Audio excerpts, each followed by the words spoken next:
Друзья, добро пожаловать в специальный выпуск Jaratman Travel. Мы во Вьетнаме.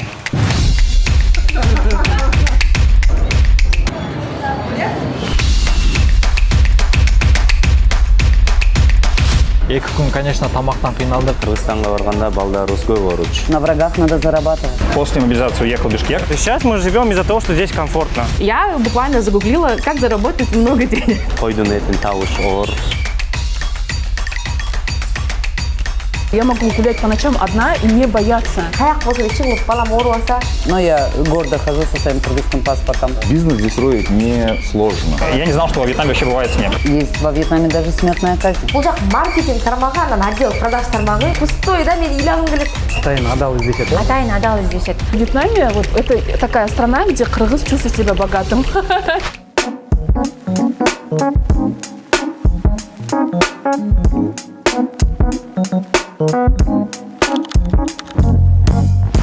Салам, друзья! Мы продолжаем наш новый формат Jaratman Travel. На этот раз наш путь лежит во Вьетнам, город Ничанг. Конечно, как и всегда, мы купили билеты через сервис поиска дешевых авиабилетов Aviasales KG. И это путешествие особенно для нас, потому что в этот раз мы едем не одни, мы едем с семьями и с маленьким путешественником, который впервые увидит такой большой мир. Наш путь лежал через Алматы, город, где нас встретил наш друг Канат. Он встретил очень тепло, по-братски. Как ты вовремя зашел, классный шот получился. С бешбармаком, вкусным чаем, шутками и смехом, который задает тон всему путешествию. Но вы же знаете, что любая дорога – это всегда приключение. Вылетаем во Вьетнам, Ничанг, приехали в Алматинский аэропорт. На досмотре вышел маленький казус. Powerbank не прошел контроль. Короче, у нас забрали Powerbank. Не берите Powerbank больше 20 тысяч мАч путешествия, а также не кладите батарейки в багаж. Друзья, кто часто путешествует, вы можете использовать те привилегии, которые вам дает карта Visa от Mbank. Проверим, как это работает.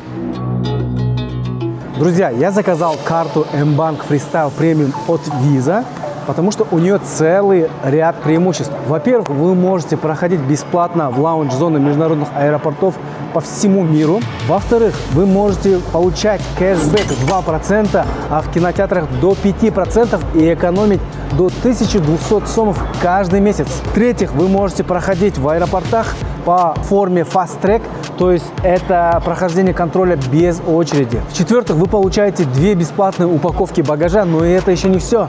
Дополнительно вы можете получить бесплатный NFC-стикер.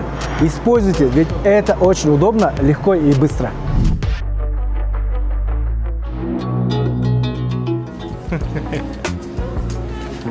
«7 часов в небе, почти полный самолет, немного усталости, немного прерывистого сна. И вот, наконец, посадка. Очень помятые, но уже на месте. Отель, едем в отель.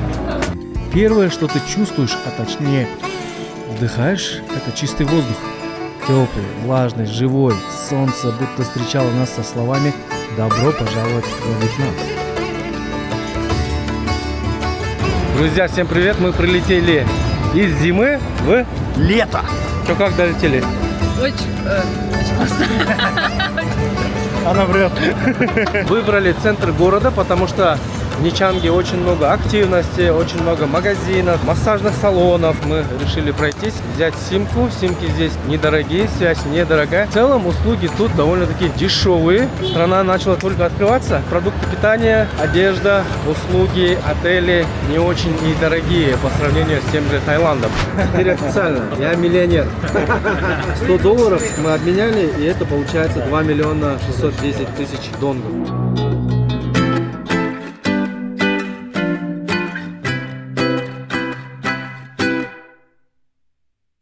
Вьетнам – это страна Юго-Восточной Азии. И сегодня она все чаще появляется в маршрутах путешественников из стран СНГ. Почему? Потому что здесь тепло круглый год, доступные цены и для многих стран безвизовый режим. Вьетнам – страна с богатой историей, и вот несколько интересных фактов. Здесь живет более 100 миллионов человек, и это чувствуется сразу. Города здесь живые, плотные, шумные. Ты выходишь на улицу, и вокруг тысячи байков. Это не просто транспорт, это часть культуры. Здесь не большие здания сами по себе, потому что во Вьетнаме есть налог на ширину фасада. Что это значит? Что чем шире фасад, тем больше ты платишь налог. Поэтому здесь все домики достаточно узкие, но в глубину очень длинные и высокие. Вот такая застройка. А сейчас решили зайти после ужина на массаж ног. Примерно стоит $10, 260-280 тысяч донгов. Можно за 150 вообще, наверное. Соседние там есть за 150, можно договориться. Просто здесь классно, мы сюда просто постоянно ходим. Друзья, зашли в массажный салон. Этот салон специализируется на массаже ног. Примерно стоит где-то 700-800 сомов. Массаж проходит целый час. Сейчас попробуем. Это для меня, если честно, в новинку. Но я прям в предвкушении, потому что я очень сильно люблю массаж. Сколько в месяц в среднем зарабатываете? Мой средний доход составляет примерно от 6 до 8 миллионов донгов, да, получается? 200-300 долларов, да? Какая средняя заработная плата тут? Средняя заработная плата составляет около 7-8 миллионов вьетнамских донгов, что примерно 200-300 долларов.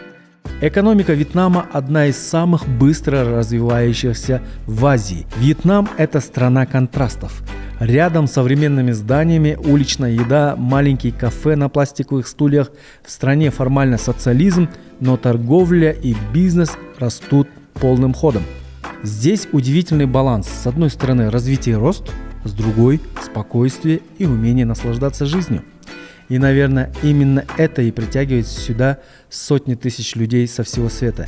Каждый год Вьетнам привлекает все больше людей, и в этом выпуске мы расскажем о нем подробнее, но глазами кыргызов. Друзья, рядом со мной Малик, он из Кыргызстана. Он является тоже цифровым кочевником, работает удаленно и сейчас живет во Вьетнаме. Расскажи, пожалуйста, о себе, чем ты занимаешься, как давно ты тут и, может быть, что-нибудь про Ничанг, город, в котором мы сейчас находимся. Мы уже как полгода с женой переехали в Ничанг. Я работаю в сфере трудоустройства в Европе. Про Вьетнам могу рассказать то, что очень комфортно жить. По сравнению, допустим, с другими странами, где мы побывали, здесь нету такого притеснения, ничего такого. Люди здесь достаточно вежливые. Мы не знаем внутрянку, но достаточно вежливые люди, потому что они к нам относятся как к туристам. Короче говоря, это почти что наши кыргызы, не озлобленные, добрые, гостеприимные, да. А почему выбор ваш пал на Вьетнам? Какие здесь плюсы? Но это такая, на самом деле, сложная ситуация была. В Кыргызстане нам сложно финансово было изначально. И мы решили переехать во Вьетнам, потому что здесь цены, как все гласили там в интернете, сказали то, что все дешево, переезжайте сюда. И мы с Польши еще планировали переехать в Кыргызстан, потому что мы в Польше снимали квартиру, не квартиру, а комнату. Мы снимали за 70 тысяч сом, одну комнату. Здесь нам удалось снять комнату за 25 тысяч сомов. С собакой нам еще разрешили, впустили. Вот, поэтому мы выбрали Вьетнам из-за дешевизны. То есть сейчас мы живем из-за того, что здесь комфортно. Давай 3 плюса и 3 минуса Вьетнама. Дешево, красиво и комфортно. Минусы: здесь нет урн почти. Очень тяжело, допустим, найти урну. В некоторых местах, вдали от туризма, там достаточно грязно. Самый главный фактор, о котором все говорят, это дешевизна, да? Вот все сравнительно с Бишкеком очень-очень дешево. Сколько стоит снять двухкомнатную квартиру в Ничанге? Вот мы снимаем квартиру на севере, она стоит 25 тысяч сомов.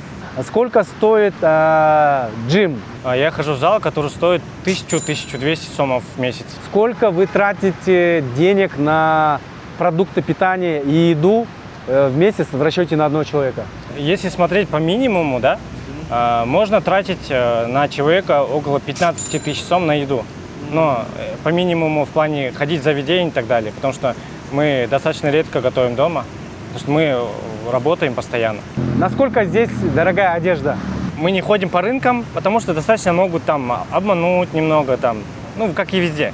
Могут там превысить цену, но при этом, если вы ходите на рынок, вы можете снизить цену, не знаю, на 70%. Поэтому торгуйтесь до конца. Потому что вот эти кроксы я их покупал за то ли 100 тысяч, они предлагали за 300 тысяч, это 1000 сом, короче, они скинули его на 70%. Так, теперь топ мест, которые стоит обязательно посетить в твоем рейтинге. Ну вот сзади меня там вы видите остров, это Винперл. В Винперле нужно побывать 2 дня как минимум, потому что там очень много развлечений, зоопарки, аттракционы, кинотеатры, там 5D, все, прям офигенная просто атмосфера. Обязательно посетите Винперл, остров обезьян и съездить в Далат. Я вот еще не ездил, но очень рекомендуют люди съездить в Далат. Комфортно можно доехать за 1000 сом в лежачем состоянии там на бусике. Все, отлично, спасибо большое, Малик. Желаем тебе и твоей семье успехов, благополучия. Спасибо, что пришел, так подробно все рассказал. Друзья, если будете приезжать во Вьетнам, Ничанг, добавляйтесь в группу «Кыргызы во Вьетнаме». А самые дешевые авиабилеты, вы и сами знаете прекрасно, это Aviasales KG. Вьетнам – страна с очень непростой историей. На протяжении более 1000 лет Вьетнам находился под влиянием соседнего Китая. И именно оттуда пришли многие элементы культуры, философии и управления. В XIX веке Вьетнам стал частью французской колониальной империи, и следы этого периода до сих пор видны в архитектуре, в кофе-культуре и даже в знаменитых багетах, которые здесь стали уличной классикой. Но самый сильный отпечаток оставила, конечно, война. В середине 20 века Вьетнам оказался в центре одного из самых известных конфликтов мира – Вьетнамская война. Это была тяжелая затяжная война, которая разделила страну на север и юг. И несмотря на огромные потери в 1975 году, страна объединилась. После этого Вьетнам долго восстанавливался и только в конце 80-х годов начал экономические реформы, которые открыли страну миру. И вот парадокс. Еще несколько десятилетий назад здесь шла война, а сегодня это одна из самых безопасных, быстро развивающихся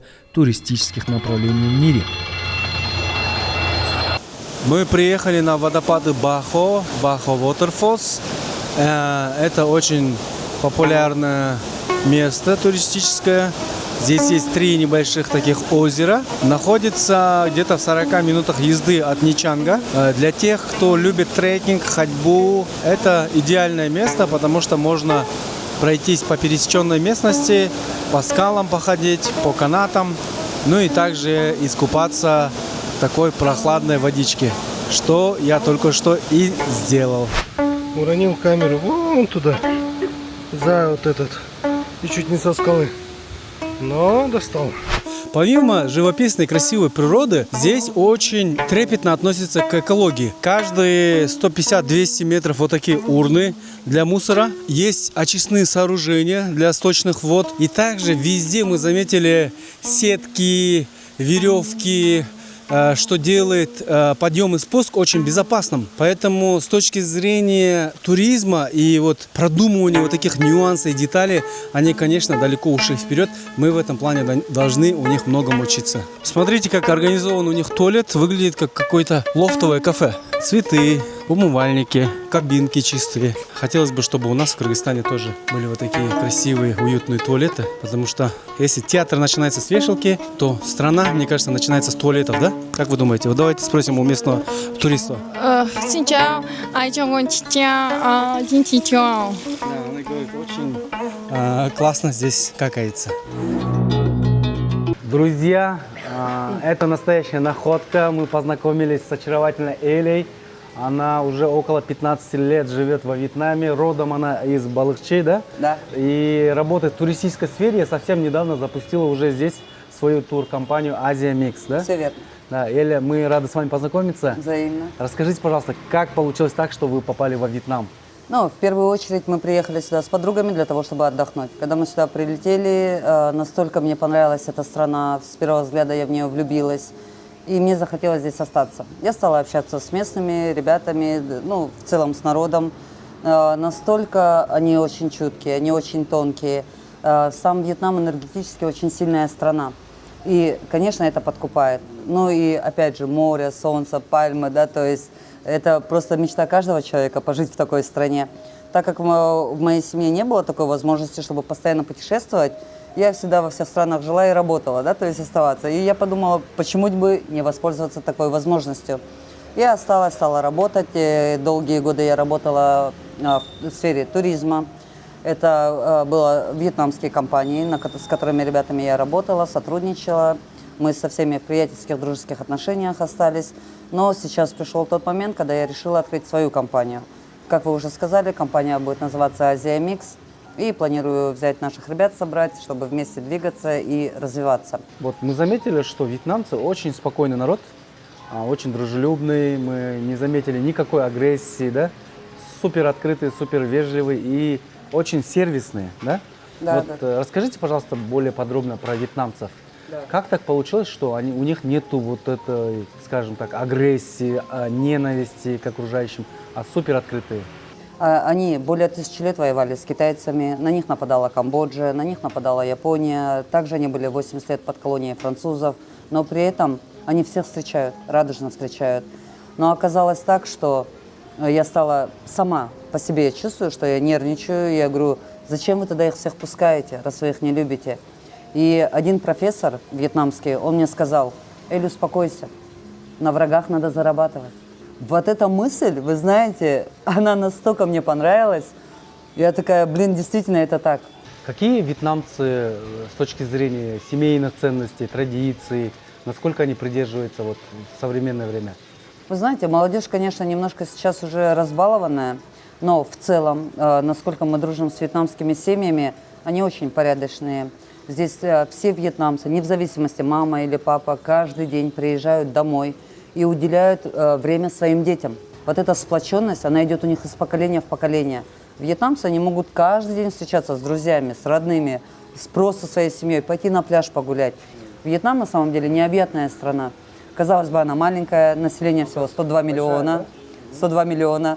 Вы знаете, меня все время поражает. Когда я сюда прилетела, здесь был 91 миллион. Прошло, условно, 15 лет, 102 миллиона. Теперь 25 лет в своей стране я не живу. Когда я улетала, почти было 5 миллионов. 25 лет прошло, сейчас у нас 7 миллионов. Наш народ вроде приезжают, все беременные, женятся, свадьбы, все. А куда люди деваются, непонятно. У меня было миллион возможностей поменять гражданство, но я гордо хожу со своим кыргызским паспортом. И когда я в других странах, я всегда представляю Кыргызстан. Раньше мы о Вьетнаме слышали или видели только в фильмах, да, война, да? Но сейчас чаще всего о Вьетнаме слышим как туристической такой дестинации, да? Куда можно поехать, отдохнуть. И в последнее время сейчас это популярное место для экспатов, особенно для фрилансеров, те, кто работает онлайн. Как за вот эти 15 лет, как вы сюда приехали, и сейчас меняется страна? Ну, вы знаете, во-первых, страна меняется очень круто. И в целом, как мы затронули чуть выше тему, действительно, это та страна, которая пережила голод, холод, да, то есть тяжелые времена были вплоть до того, что были запрещены, да, то есть в семье по рождаемости детей, да, по количеству, ну, потому что государство должно было всех их обеспечивать. Естественно, были эти моменты. На сегодняшний день, что касается семей во Вьетнаме, ограничений никаких нет.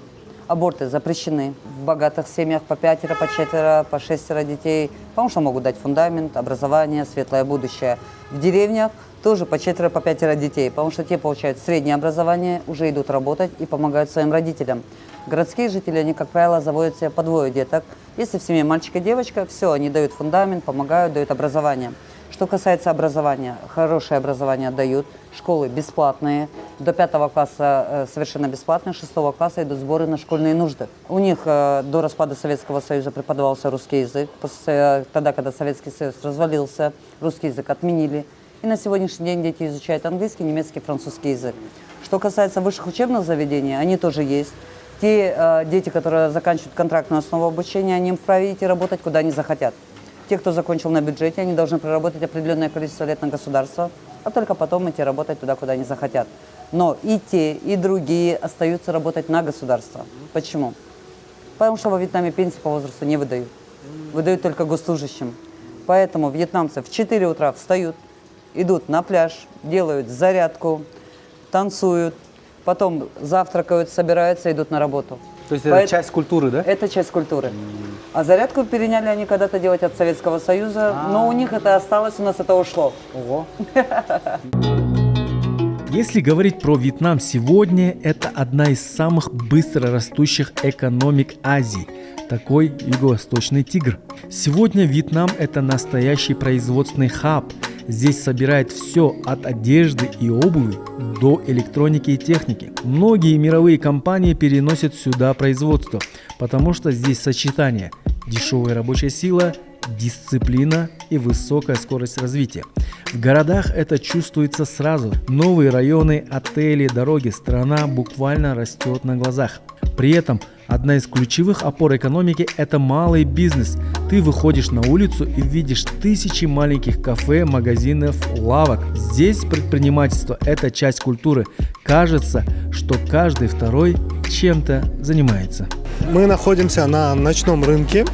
Это очень туристическое место, конкретно сделанное под туристов. Здесь очень много сувениров. Здесь туристы явно закупаются. Явно очень много паленых вещей, но вроде как людям нравится. И самый прикол то, что здесь прям каждый почти что магазин знает русский.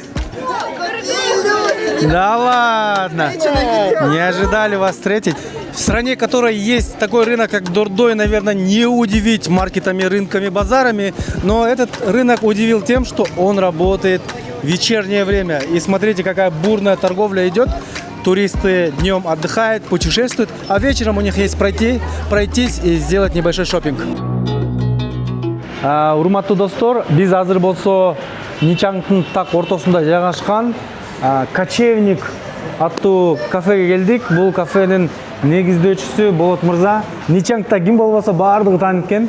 Болот деп турушат экен. Анан Болот өзү 12 жылдан бери Вьетнамда иштеп жашайт экен үй бүлөсү менен. Бул кафенин өзгөчөлүгү халал же болбосо адал тамак тартуулашат экен. Ошондуктан бияктан коноктун буту үзүлбөйт экен. Дайыма киши толтура. Мына азыр кечки саат 7:30 болуп турса деле киши толо. Ар кайсы улуттагылар келип, атайын ошо биздин Орто Азиянын тамагын издешет экен, Өзүңүз тууралуу жөнүндө айтып берсеңиз, анан бул кафе качан ачылып баштады, өзгөчөлүгү эмнеде, анан кимдер келишет сиздерге көбүрөөк? Мен өзүм тааныштыра кетсем, өзүм түбүм Казармандан болом, бирок Токмокто өсүп чоңоюп эметкем.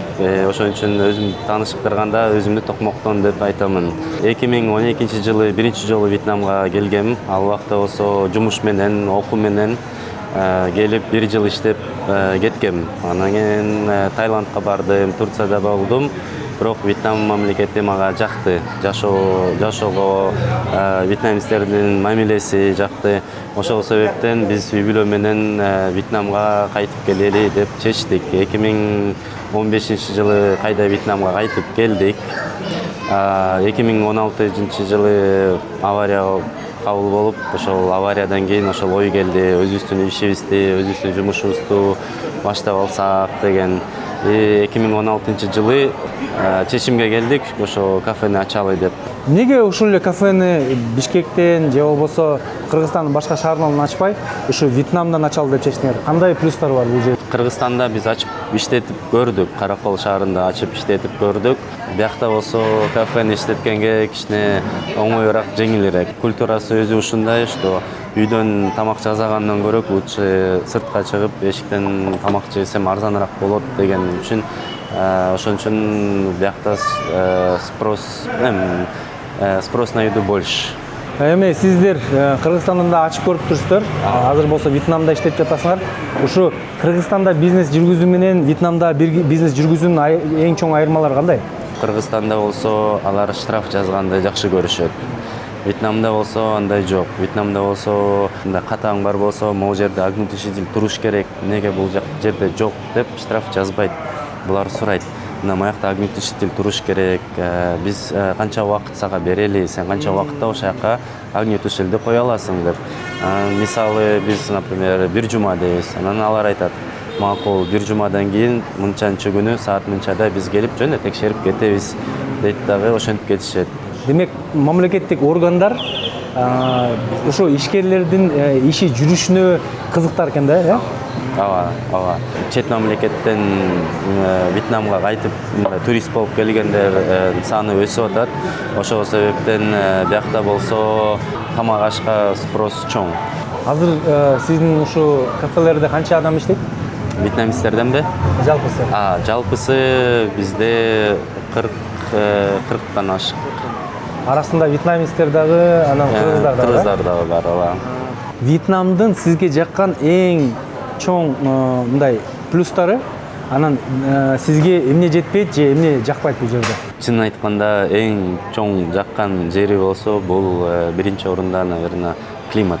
Абасы таза. Абасы таза, жайы кышы бир температура болот. Эң жакпаганы, сагынганым деген бул, наверное, бул эт. Эт? Жакта эт кымбат, Эт кымбат, анан кийин койдун этин табыш оор, жана эле жылкынын этин табыш оор, көбүнчө малдыкы. Биз болсо австралийский алабыз, ошол именно австралийский биздин эмеге этке жакын да. Бул жактагы сиздердин кафедеги бир кишиге орто чек канча сом болуп чыгат? Сом менен санаганда орточо 300-дөн 400 сомго чейин бир кишиге. Ушул жерде мен көрүп калдым, М-банк менен төлөгөнгө мүмкүнчүлүк барбы? Ооба, М-банк менен көп Кыргызстандан көп келишет туристтер. Көбүнчө болсо ошол эң удобный М-банктен төлөгөнгө. Ишиңиздерге ийгилик, көп бактылуу кардар каалайбыз. Рахмат. Те люди, которые были во Вьетнаме, наверняка заметили, что каждая вторая машина во Вьетнаме именно этого бренда. Это не Toyota и не Hyundai. Это VinFast. Друзья, мы сейчас едем на электричке. Это такси InDrive, да? Да, InDrive. InDrive. И сейчас едем на машине VinFast, называется. Узнаем о водителе. VinFast good? Yeah, good. Это вьетнамский бренд. Те, кто во Вьетнаме, наверное, видели, что каждая машина во Вьетнаме – это машина этого бренда. Основатель этого концерна – это Pham Nhat Vuong. Он самый богатый человек во Вьетнаме. Но он основал не только автопром, этот бренд, которым вьетнамцы невероятно гордятся, но это целый конгломерат. Это группа компаний Vingroup, которая включает банки, строительные компании, промышленность, туризм, очень много отелей здесь. Также есть целый остров Винперу. На самом деле очень удивительная история. Человек начинал свой бизнес, оказывается, не во Вьетнаме, а в Украине. Представляете? Вот. Если вы приедете во Вьетнам, вы везде будете замечать этот бренд с приставкой Win. Как вьетнамцы относятся к туристам? Они относятся очень дружелюбно и гостеприимно по отношению к туристам. Но действительно, друзья, здесь за это время мы не увидели ни одного агрессивного, ни одного косого взгляда. Поэтому могу подтвердить, что вьетнамцы очень открытый, дружелюбный народ. Что не стоит делать туристам? Как они могут оскорбить местное население? Какие нарушить, может быть, правила? Приходите, получайте удовольствие. Здесь нет никаких культурных барьеров между вами и нами. Good, bro. А скажите, пожалуйста, сколько в среднем вьетнамцы заводят детей? Двое детей в среднем они заводят. Do you have children? Yeah. Yeah? Two. Boy and girl? Boy and girl. Nice. This is our channel. Our video will be on channel in 1 month. 1 month. Yeah. How much? Yeah, 65. На самом деле в голове не укладывается одна вещь. Формально государство или государственный строй социалистический. Все верно. Да? Но приехав сюда, мы поняли, что здесь процветает капитализм, очень сильно развит малый и средний бизнес, торговля везде, свободное хождение денег, и есть даже миллиардеры. Да. Как это может быть социализм и тут капитализм? Как это смиксовали? Официально, действительно, это соцреспублика, есть законы, но, опять же, есть во Вьетнаме даже смертная казнь за наркотики. За наркотики. За распространение? Употребление, распространение, перевозка, ну вот, то есть все вот эти вот махинации, как они там все проходят, это есть. Что касается тюрьмы, У них там с ресторанов заключенные не заказывают себе еду. Строго на бетоне, на циновках баланду едят. Что касается в целом развития экономики, то Вьетнам допустил, как вы говорите, капитализм, но здесь он просто дал людям свободу. Потому что на уровне государства идет обмен студентов, языковые курсы. И здесь у нас, даже если вернуться в школу, у нас здесь есть не частные клиники, частные школы.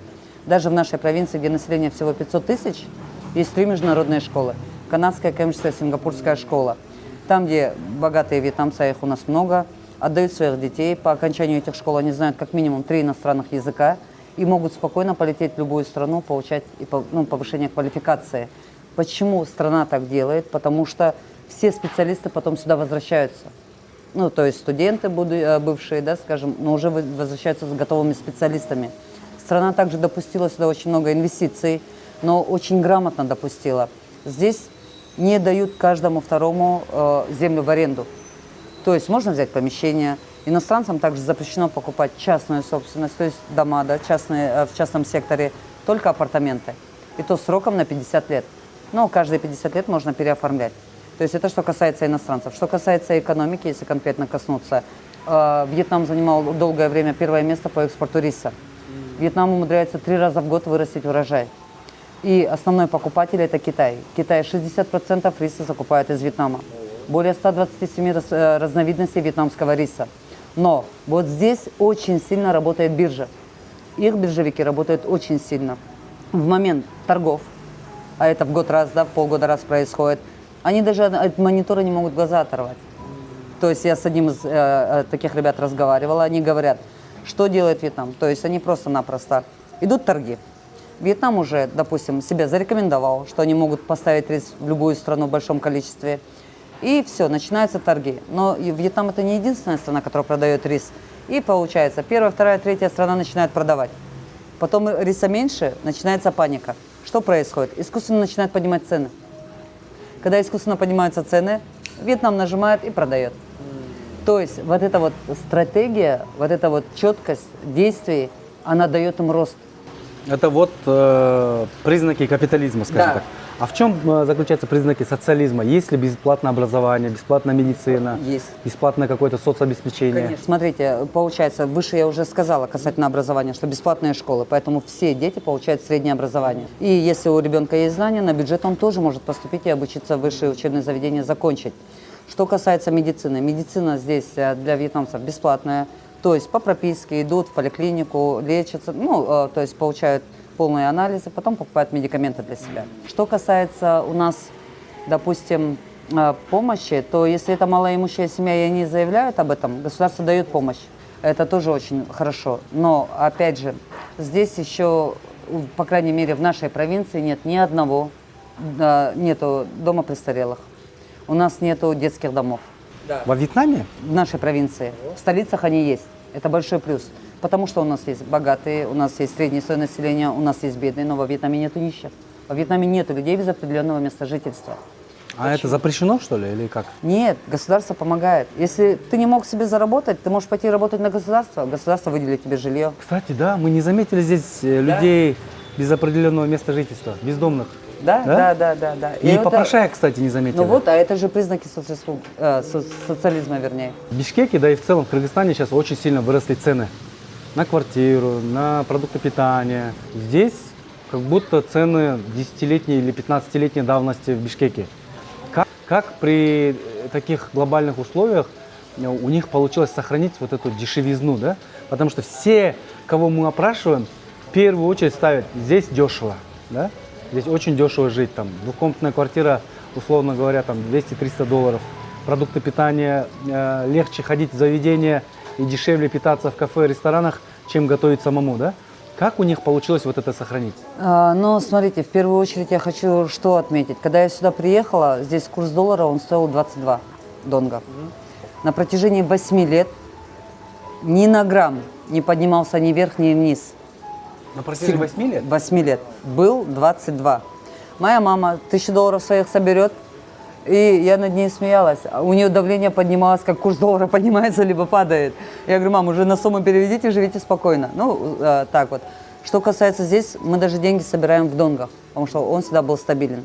На сегодняшний день дошло до того, что мы больше работаем, а это от вьетнамского народа мы переняли. Они говорят, я 2 часа зачем буду тратить на еду, приготовить ее, я за эти 2 часа заработаю денег. Когда ты 2 часа тратишь на еду, приготовление еды, ты думаешь, действительно, пошел 30 минут и поел, и все, и ушел спокойненько. Действительно это так, мы завтракаем, обедаем, ужинаем в кафе. Во вьетнамских кафе кушать намного дешевле, еда у них очень вкусная, но так как мы все мусульмане, нам единственное надо смотреть, чтобы там не было свинины. А что касается фруктов, фрукты с первого прибытия моего во Вьетнам, как они стоили 25 донгов, и до сих пор и не стоят 25 донгов.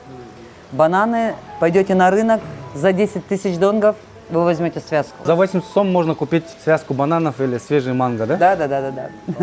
Вы очень много рассказали про плюсы жизни во Вьетнаме. Какие есть минусы и чего вам не хватает жизни здесь? По-больному решили, так я избегала. Но смотрите, в первую очередь, это, конечно, семья. То, что родных нету, и когда ты живешь в такой стране красивой, ты хочешь, чтобы твои родные тоже это видели. Но то, что они прилетают там на 10 дней и улетают, становится еще больнее. И по нашим блюдам. Потому что я считаю, что самая вкусная кухня – это в Кыргызстане. Может быть, другие страны сейчас на меня обидятся, но… Ну, по факту. Это по факту, да. Ясно. Спасибо большое, вы очень классный рассказчик. Благодаря вам мы более подробно и глубже узнали о культуре, истории, экономике и традициях Вьетнама. Вот, друзья, мы укажем, если у вас есть Инстаграм, мы укажем ваш аккаунт, да, если будут вдруг вопросы или желание приехать. Эля, я думаю, с удовольствием вас встретит, покажет, расскажет. Так что обращайтесь. Кстати, обратите внимание, вьетнамцы всегда, когда вы покупаете кофе, дают зеленый чай. Зеленый чай имеет высокое содержание кофеина, но при этом он сбивает основной кофеин кофе. Поэтому пьют его и днем, и ночью. Получается, днем они всегда пьют чай с жасмином, дают бодрость. В вечернее время чай из лотоса успокаивает уже. Во Вьетнаме очень редко можно встретить человека с лишним весом. А все почему? Потому что очень много вот таких общественных пространств, где люди могут заниматься спортом. По утрам они также делают зарядку, гимнастику.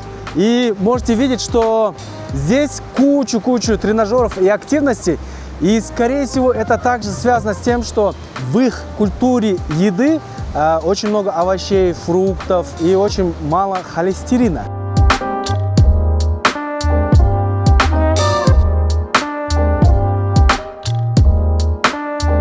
Спорт и здоровый образ жизни здесь в почете, очень развит. И очень много людей, которые ведут спортивный, активный образ жизни. И плюс ко всему прочему, мне показалось, как будто они не испытывают стресс, потому что все на чиле, все спокойные. И наверняка это также сказывается на их хорошем здоровье.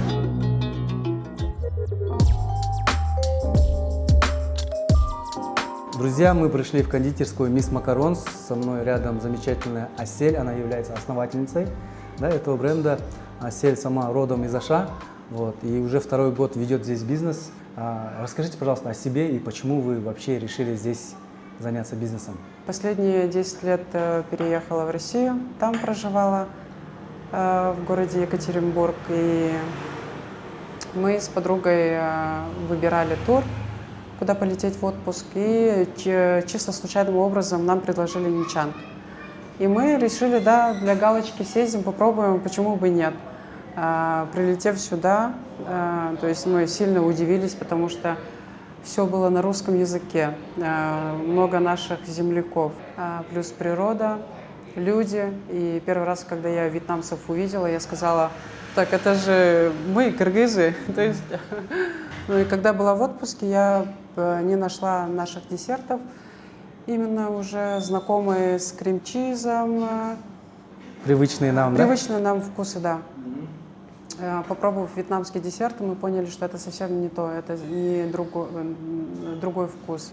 Сколько денег у вас было потрачено на запуск бизнеса и насколько сложно было вообще запускать здесь в совершенно другой стране, совершенно, можно сказать, в другой цивилизации, да? И как у вас вообще пошли дела? Ну, грубо говоря, у меня ушло на открытие бизнеса где-то по тем меркам $20 тысяч. И как сейчас, насколько хорошо идут дела? И какие вообще планы у вас? Если прошел год, нас многие знают уже, знают то, что у нас можно заказать торт, например, день в день.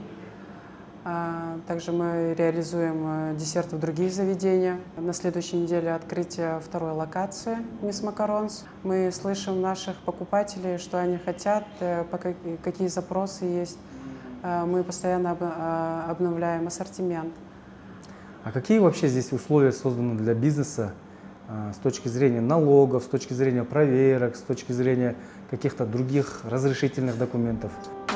Если сравнивать Кыргызстан и Россию, здесь намного проще. В чем эту простоту вы заметили? Простоту, наверное, Вьетнам развивается потихонечку, и вот у них каждые полгода меняются законы, но Вьетнам всегда открыт и лоялен бизнесменам, именно иностранным предпринимателям. Инвесторам, да? Инвесторам, предпринимателям, которым хочется открыть бизнес с нуля. Также в Вьетнаме есть закон, что если ты открываешь компанию, это должен быть в начальном пути обязательно вьетнамец 50/50. Потом, как инвестор, можешь выкупить его долю, и ты становишься, как в моем положении, на данном этапе, то есть компания полностью принадлежит мне. Друзья, давайте, с вашего позволения, я попробую эклеры. Я очень люблю эклеры. Вот, выглядит очень аппетитно. Да, очень вкусно, и крем очень такой нежный, мягкий. Будете в Ничанге, обязательно заходим в Miss Macarons.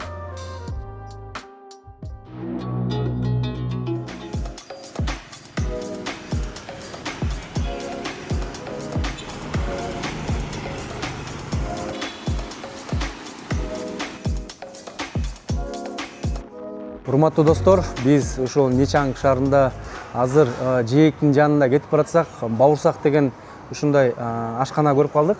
Анан казакская кухняда жалып тургандан кирип казак биздин туугандарды тартып кетейин десек, көрсө биздин жакшынакай эле кыргыз туугандар иштетет экен.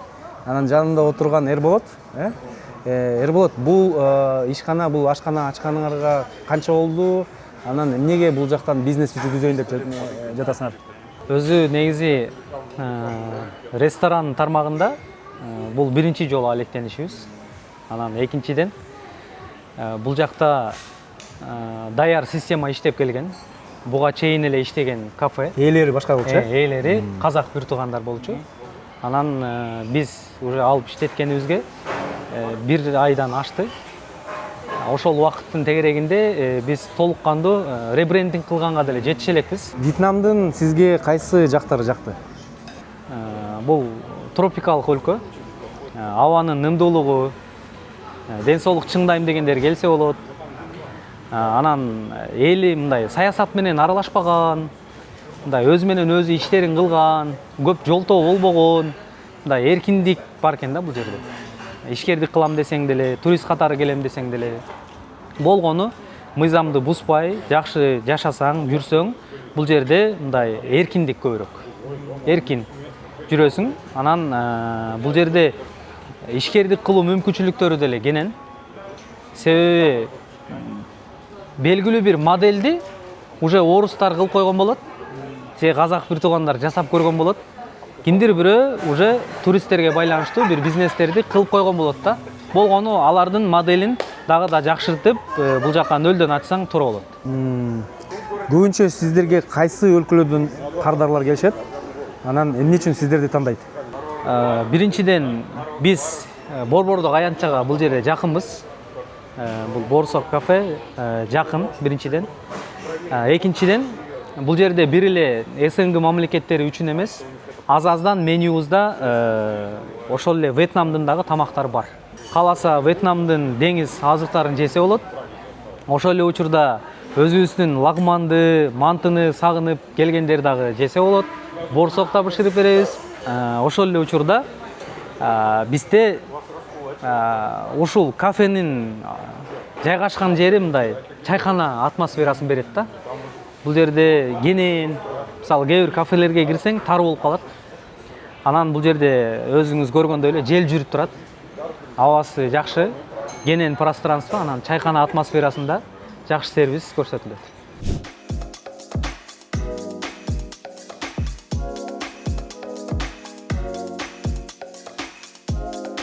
Урматтуу достор, эгерде Ничанг шаарында болуп калсаңыздар, сөзсүз түрдө кирип даам татып кетиңиздер. Вот эта информация будет реально интересна всем, кто любит путешествовать. Когда мы впервые прилетели во Вьетнам, в Ничанг, мы вообще не понимали город, куда сходить, что поесть, что тут вообще делать. Знакомое чувство? И тут нам помогла новая функция от Aviasales Keleket. Друзья, Keleket – это новая функция от Aviasales, которая является вашим персональным гидом. Все, что вам нужно, это ввести город, куда вы направляетесь, и он вам будет предлагать разные локации. Вот, например, он сейчас мне предлагает пагоду Шуа Лонгсон. Это храм Будды. Давайте нажмем. Вход в пагоду бесплатный, не ведитесь на обман. Вот, отличное предложение. Как раз мы завтра с семьей посетим это место. Вы просто открываете Aviasales функцию Keleket и получаете подборку классных предложений, куда сходить. Используйте эту функцию, нам она очень понравилась. Завтра направимся в это место. Во Вьетнаме духовность – это не что-то отдельное, это просто часть жизни. Здесь нет единственно правильной религии. Люди спокойно сочетают буддизм, даосизм, конфуцианство, и никто не пытается это разделять. Тут много разных храмов, церквей и мест для поклонения. Ты можешь увидеть, как человек утром зашел в храм, днем занимается своими делами, а уже вечером зажигает благовоние дома. Но самое сильное – что здесь чувствуется, это отношение к предкам. Почти в каждом доме есть небольшой алтарь. И это не традиция ради традиции. Они реально верят, что связь с предками остается. Что семья – это не только те, кто рядом, но и те, кто был до тебя.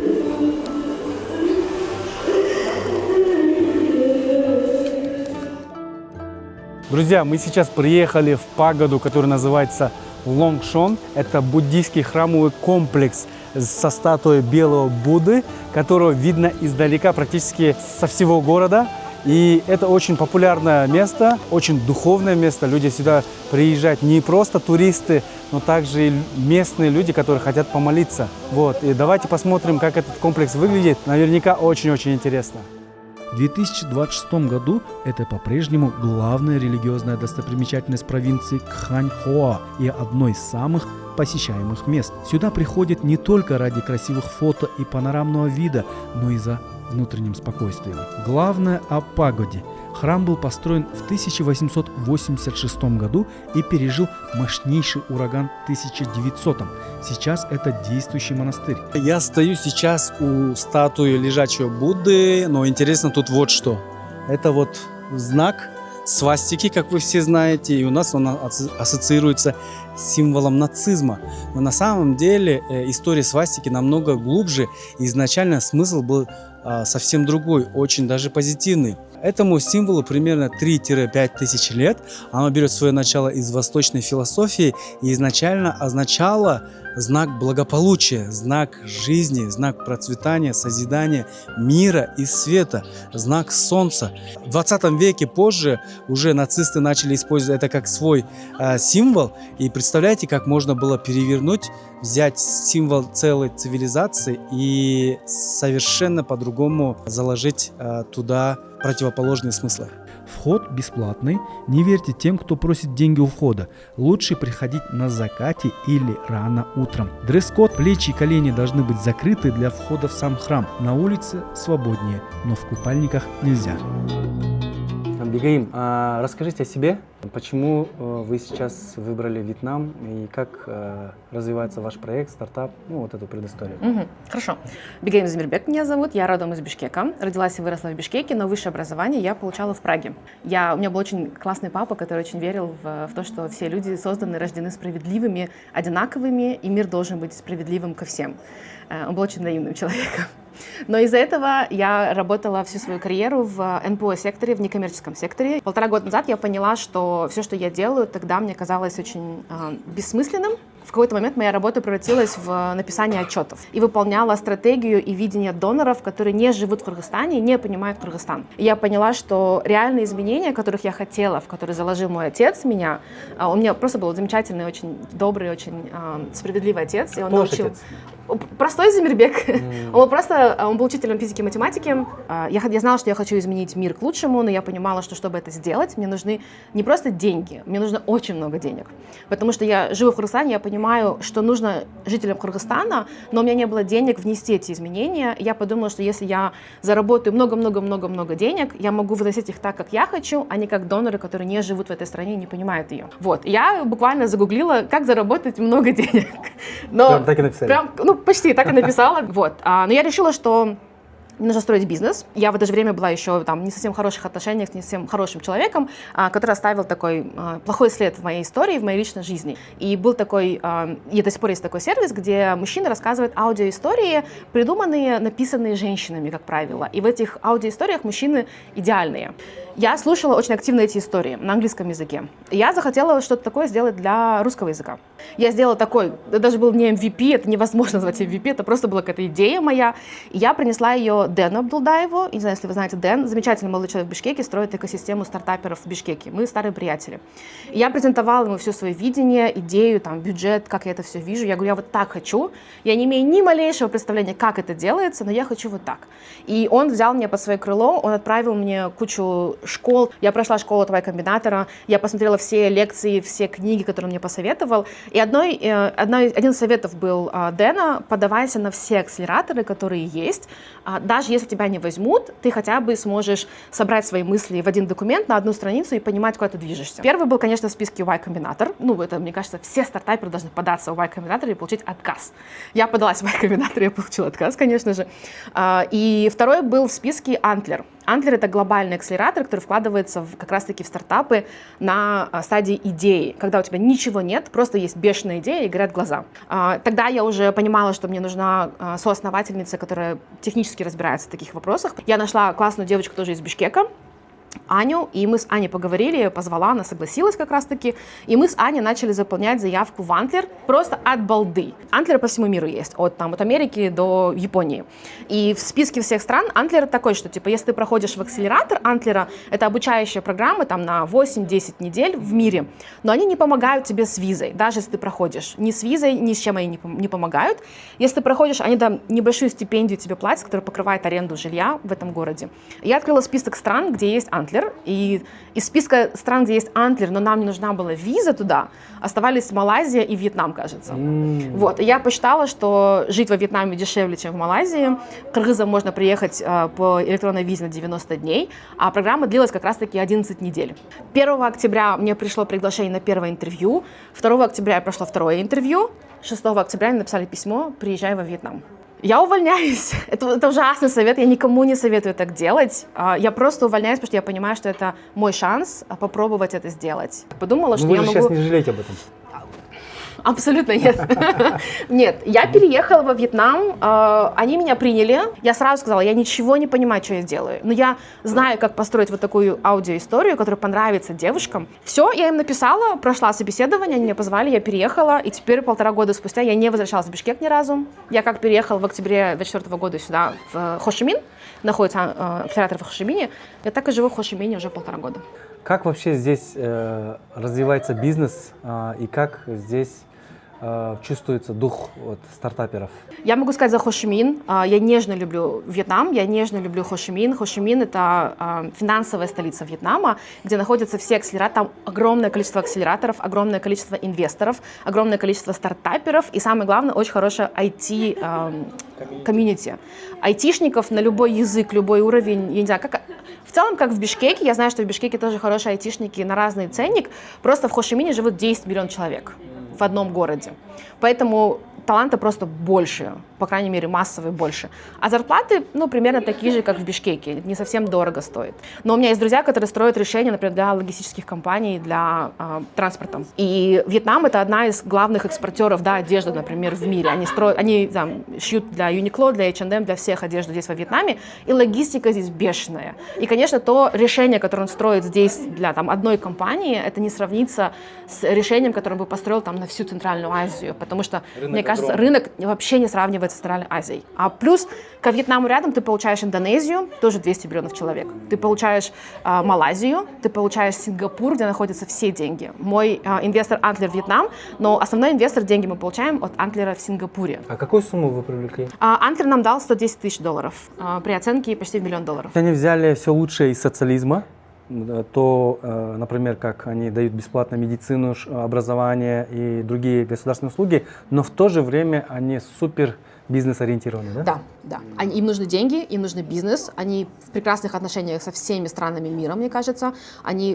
Насколько я знаю, даже вот Экспо был в Японии, да, кажется, в прошлом году, да, кыргызы же отшивали униформу здесь, во Вьетнаме, потому что во Вьетнаме очень классные условия, если ты хочешь с ними работать, экспортировать, например, их товары. Это У меня друг есть, он экспортер кофе вьетнамского в Египет и Великобританию. Он говорит, не знаю, я, конечно, не работала, но он говорит, что работать безумно легко. Настолько выстроена инфраструктура и логистика, что никакая другая страна региона так кофе эффективно не экспортирует, как Вьетнам. Кстати, Вьетнам стоит на втором месте по экспорту кофе в мире после Бразилии. И основные плюсы и минусы жизни во Вьетнаме. Очень жарко. Жарко. Это безумно. Вот вы как бы в Ничанге, вам еще здесь нормально плюс 25, в Сайгоне плюс 32. У нас в Сайгоне сейчас зима. Это зима. Плюс 32. Я такая, так классно, прохладно, всего плюс 32. Потому что в апреле начинается лето, когда будет плюс 35 каждый день. Еда безумно вкусная, я считаю. Я обожаю такую кухню, знаете, в которой очень много вкусов. Еда безумно вкусная. Туризм. По Вьетнаму, мне кажется, надо путешествовать. Я вот была только в 4 городах. И я хочу еще поездить, потому что я не видела половину Вьетнама. Отношение к иностранцам здесь, вы сами видели, отношения прекрасные. Супер дружелюбные. Супер дружелюбные, здесь очень безопасно. Как вы думаете, для кого подходит жизнь во Вьетнаме? Для людей, готовых работать. Здесь никто, несмотря на то, что это коммунистическая страна, но мы не вьетнамцы, поэтому нас никто здесь не защищает. Вьетнам даст тебе все условия пахать, но ты должен пахать.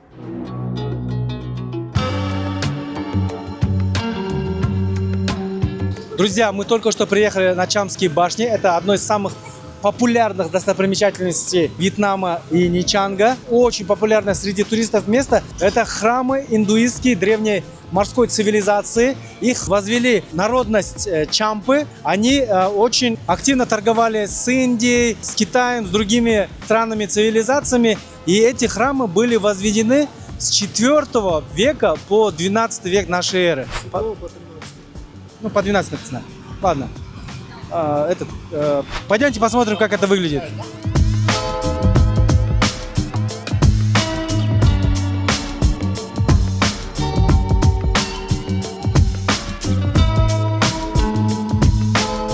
Друзья, Чамские башни построены из вот таких глиняных сжженных кирпичей, которые очень плотно прилегают друг к другу.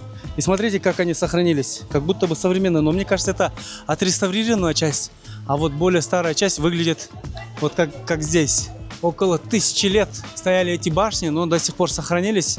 И это на самом деле очень удивительно. Интересная история создания этих башен. Технология до сих пор не разгадана, потому что вроде бы они сделаны из глиняных кирпичей, но без видимого слоя, да? И до сих пор никто не понимает, как они были созданы, потому что очень классно сохранились до этого времени.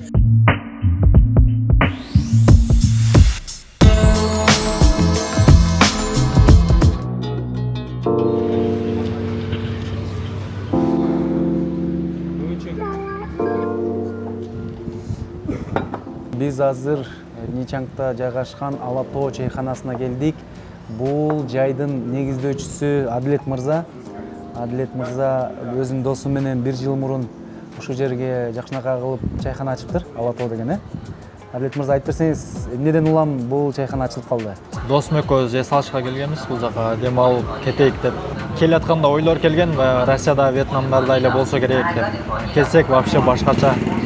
Элдери жакшы тосуп алды. 2 күн, конечно, тамактан кыйналдык. Биз халал тамак деп издеп барыбыз жейбиз да. 2 күн ошо Кыргызстандан алып келген заттарыбызды, колбаса, ушундай нан алып келген элек ошолорду жеп 2 күндөн кийин анан билдик, что биякта кыргыздардын еще бир кафеси бар депчи.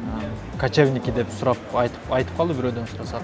Ошого барып тамак ичип жүрдүк. Эртең менен жакшы эле, элдер азыраак болот. Кечинде очередь болуп, анан жаман курсак ачтыгынан көбүрөөк жейбиз да, биз баягы кичинекей порцияга тойбойбуз. Заказ берсек, например, бир блюдан заказ берсек, ошол тамак калбай калган болот да, жаман баягы прям каалап турган тамагынчы. Анан тамак ичип жүрүп, каждый день очередти көрүп, что биякта потребность көп. Адамдар көп, Кыргызстандан, Казакстандан келген адамдар көп, анан халал туристтер, халал тамак жок. Ошол анан ошентип эле ой келди, досума айттым, досум ушинтип биз ачайлы халал кылып десек, хорошо деди. Анан ошентип Кыргызстанга учуп кеттик. Барып анан тааныш кызыбыз бар болгон бул жактан. Ал кызга чалып айттык, бизге место керек, кафе ачканы барып иштейбиз. Анан ал айтты, бир вьетнамец досум бар, анын номерин берейин, сүйлөшүп көргүлө деди. Хорошо деп, аны менен сүйлөшсөк, место бар, келгиле деп бизге 1-2 местаны көрсөттү, бул жакты. Анан ойлодук, мына жерди алабыз, уже Кыргызстандан биз ушундай жакшы дух күч менен жөнөдүк да, барып ачабыз да, баарга жете турган тамак кылабыз депчи. Бул жакта бизнес жүргүзүү канчалык оор? Если жакшы таанышың бар болсо, вьетнамец, ошол менен иш кылсаң болот. Таанышың жок болсо, ал жагын билбейм. Мен жакшы изучать эте элекмин. Биздики дос, вьетнамец досубуз бар, ошонун атына полный оформление болгон. Биз бул жакта туристический виза менен келгенине байланыштуу проверка келсе, биз акырын чыгып, как клиент туруп кетип калабыз. Вьетнамецтер өздөрү бар, обязательно алабыз жумушка, чтобы булар прикрывать этиш үчүн бизди. Канча $1000 кетти ушул кафени ачыш үчүн? Азыркы убакта кымбат, негизи месталар кымбаттап кетти, бүт эле келип ачкандар көп да. Орустар келет азыр, украинецтер деле, өзбектер деле, кыргыздар деле ачкан адамдар көп, ошон үчүн буларда көтөрүлдү уже ценалар. Биз башында ачканда азыр $12,000 сарптадык, чтобы местаны алганга. Анан дальше расходду эсептебедик, кичине краш тептик, сатып алчу нерсе сатып алдык. Ушул убакыттын ичинде өзүн актадыбы? Ооба, ушул убакыттын ичинде өзүн актады. Эми эле сезон башталды, буга чейин наводнение болуп, биз минуска деле кирдик, кичине сабыр кылдык. Бул оңой иш эмес, биз биринчи жолу иштеп атабыз. 2 ай минуска кирип кеттик. Биз ушунча киргенден кийин анан кайра күчтөнүп, азыр сезон башталды, уже плюска чыктык буюрса. Баары жакшы. Эмнеге сиздер Кыргызстанда ачпай, Вьетнамда ачалы деп чечтиңер? Ошол жагынан мен башында ачып атканда ой келген мага. Если биз бул жактан кафе ачсак, бир жагынан биз халал кылып ачабыз. Элдерге жакшы келип туруп халал тамак жесе, анын алкымы таза болуп, дуалары кабыл болот, баары мусулман адамбыз. Экинчи жагы биринчи эле ой кетет, баары акча иштейм депчи. Биз эсептеп баарын көрдүк, кийин экинчисин ойлодук, халал ачсак, бир жагынан сооп болот, экинчи жагынан акча иштейбиз деп ушундай ойлор келди да. Кыргызстандан деле иш баштаса болот. Азыр Кыргызстанда өзүбүздүн элде биз бизнес кылып көргөн эмеспиз. Биз бул жакка келип, что жоктугунун айынан ачып атабыз. Урматтуу достор, эгерде Ничангда болуп калсаңыздар, сөзсүз түрдө Алатоого кирип даам татып кетиңиздер. Арлет мырза, сизге ийгилик, көп кардарлар келтирсин. Чоң рахмат. Кана, бисмилла. Уруйдуңбу? Урматтуу достор, биз азыр биздин кыргыз мекендештер иштеткен Восточка деген кафеге келдик. Менин жанымда Рахат айым. Ушул кафенин негиздөөчүсү өзү жолдошу менен ачкан, Рахат айым, кантип Вьетнамга келип калдыңар? Эмнеден улам ушул кафени ачып калдыңар? Биз жолдошум экөөбүз көп жылдан бери туризмде иштегенбиз.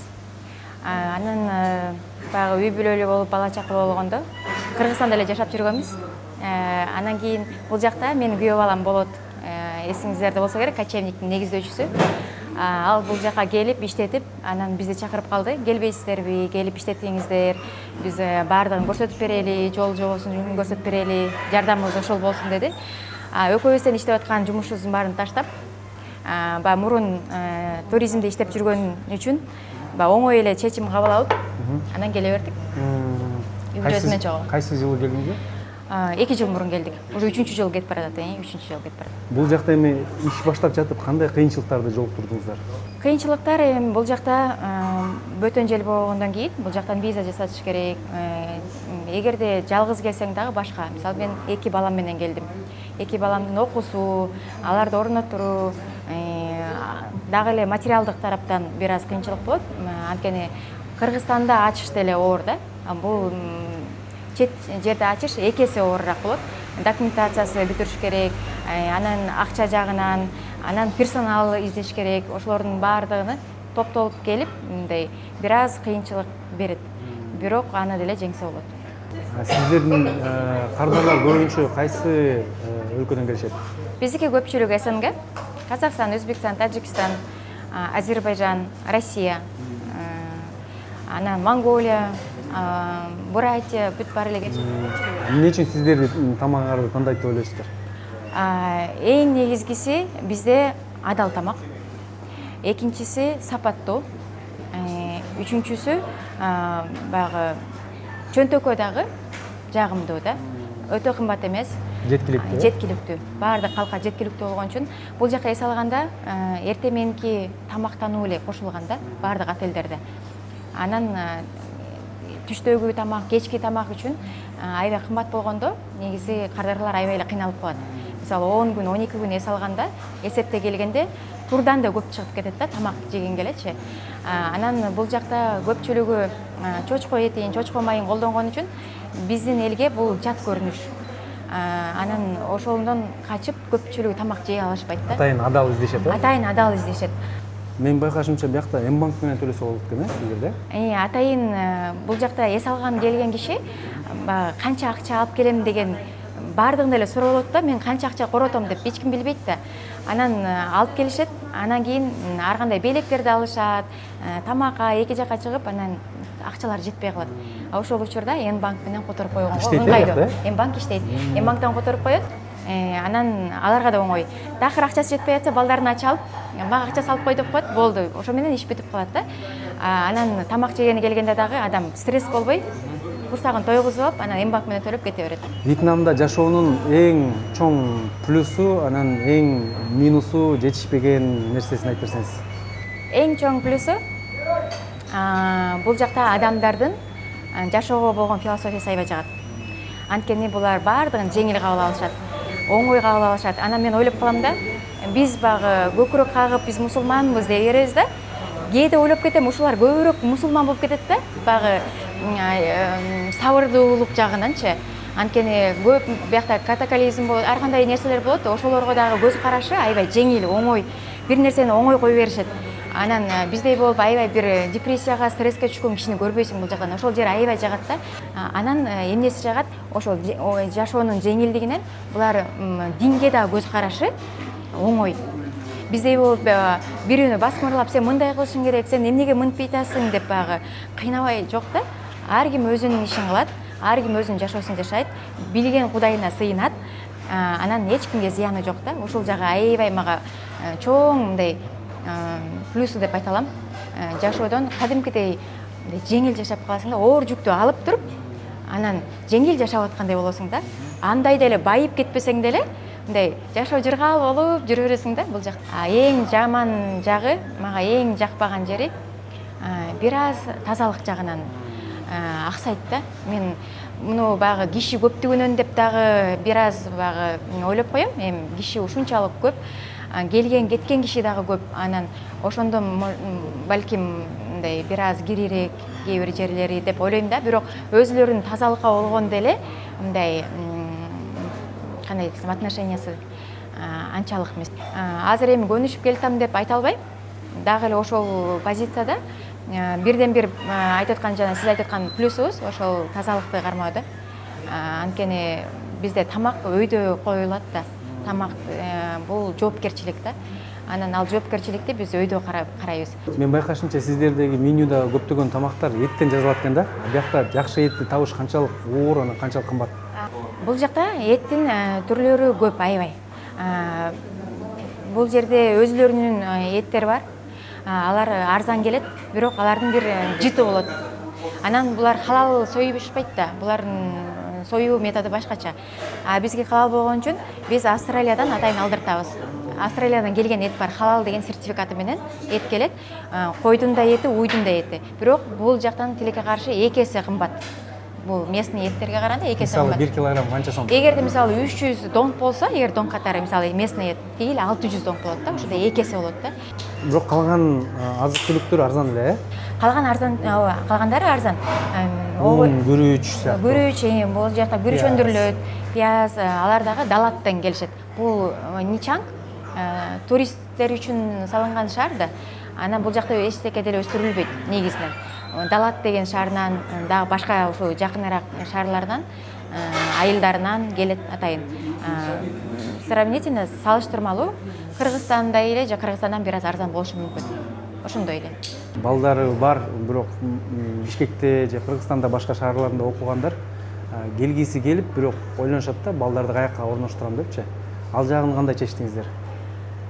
Бул жакта балдарды окутуу эч кандай көйгөй жараткан жок. Бул жакта Россиянын системасы менен коюлган мектептер бар. Анан эл аралык мектептер бар. Эл аралык международный эл аралык мектептер бар. Балдар бияка сиздердин көчүп келгениңиздерди кантип кабыл алышты? Балдар өтө бир нерсеге бат көнөт да. Анан аларга биринчи аябай кызык болду. Биздин мурунку сүрөттөрүбүздү көрүп алып, эмнеге биз жок, силер жыргап жашачысыңар деп эле сурай берчи да. Анан биз ойлочук, балдар менен болгондо эч жака чыга албасак керек, балдар баягы окуш керек деген түшүнүк менен жүрдүк да. Ойлоп көрсөк, балдар деле эч кандай тоскоолдук жаратпайт экен. Балдарга наоборот өсүшүнө, баягы жашоосуна аябай жакшы таасирин берет экен. Бул жакта аң сезимине, өзүнүн жашындагы балдардан айырмаланып турат, чынында. Ар ким өзүнүн баласын аппагым деген бар да, бирок эки жакка чыккан бала башкача болуп, кургазору, ой жүгүртүүсү башка болот экен да.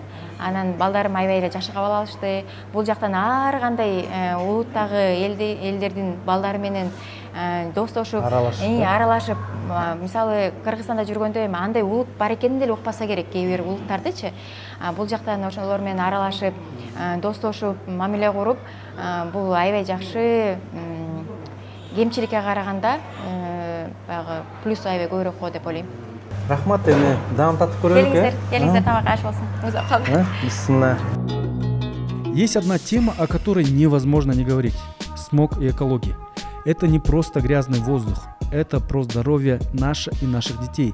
Зимой Бишкек регулярно оказывается в числе городов с самым загрязненным воздухом в мире. И это уже не просто статистика, это реальность, которую мы чувствуем каждый день. Важный момент, смог проблема не только экологическая, но и экономическая. Ведь он бьет не только по здоровью, он бьет также по экономике. Люди чаще уезжают из мест с грязным воздухом и все меньше приезжают.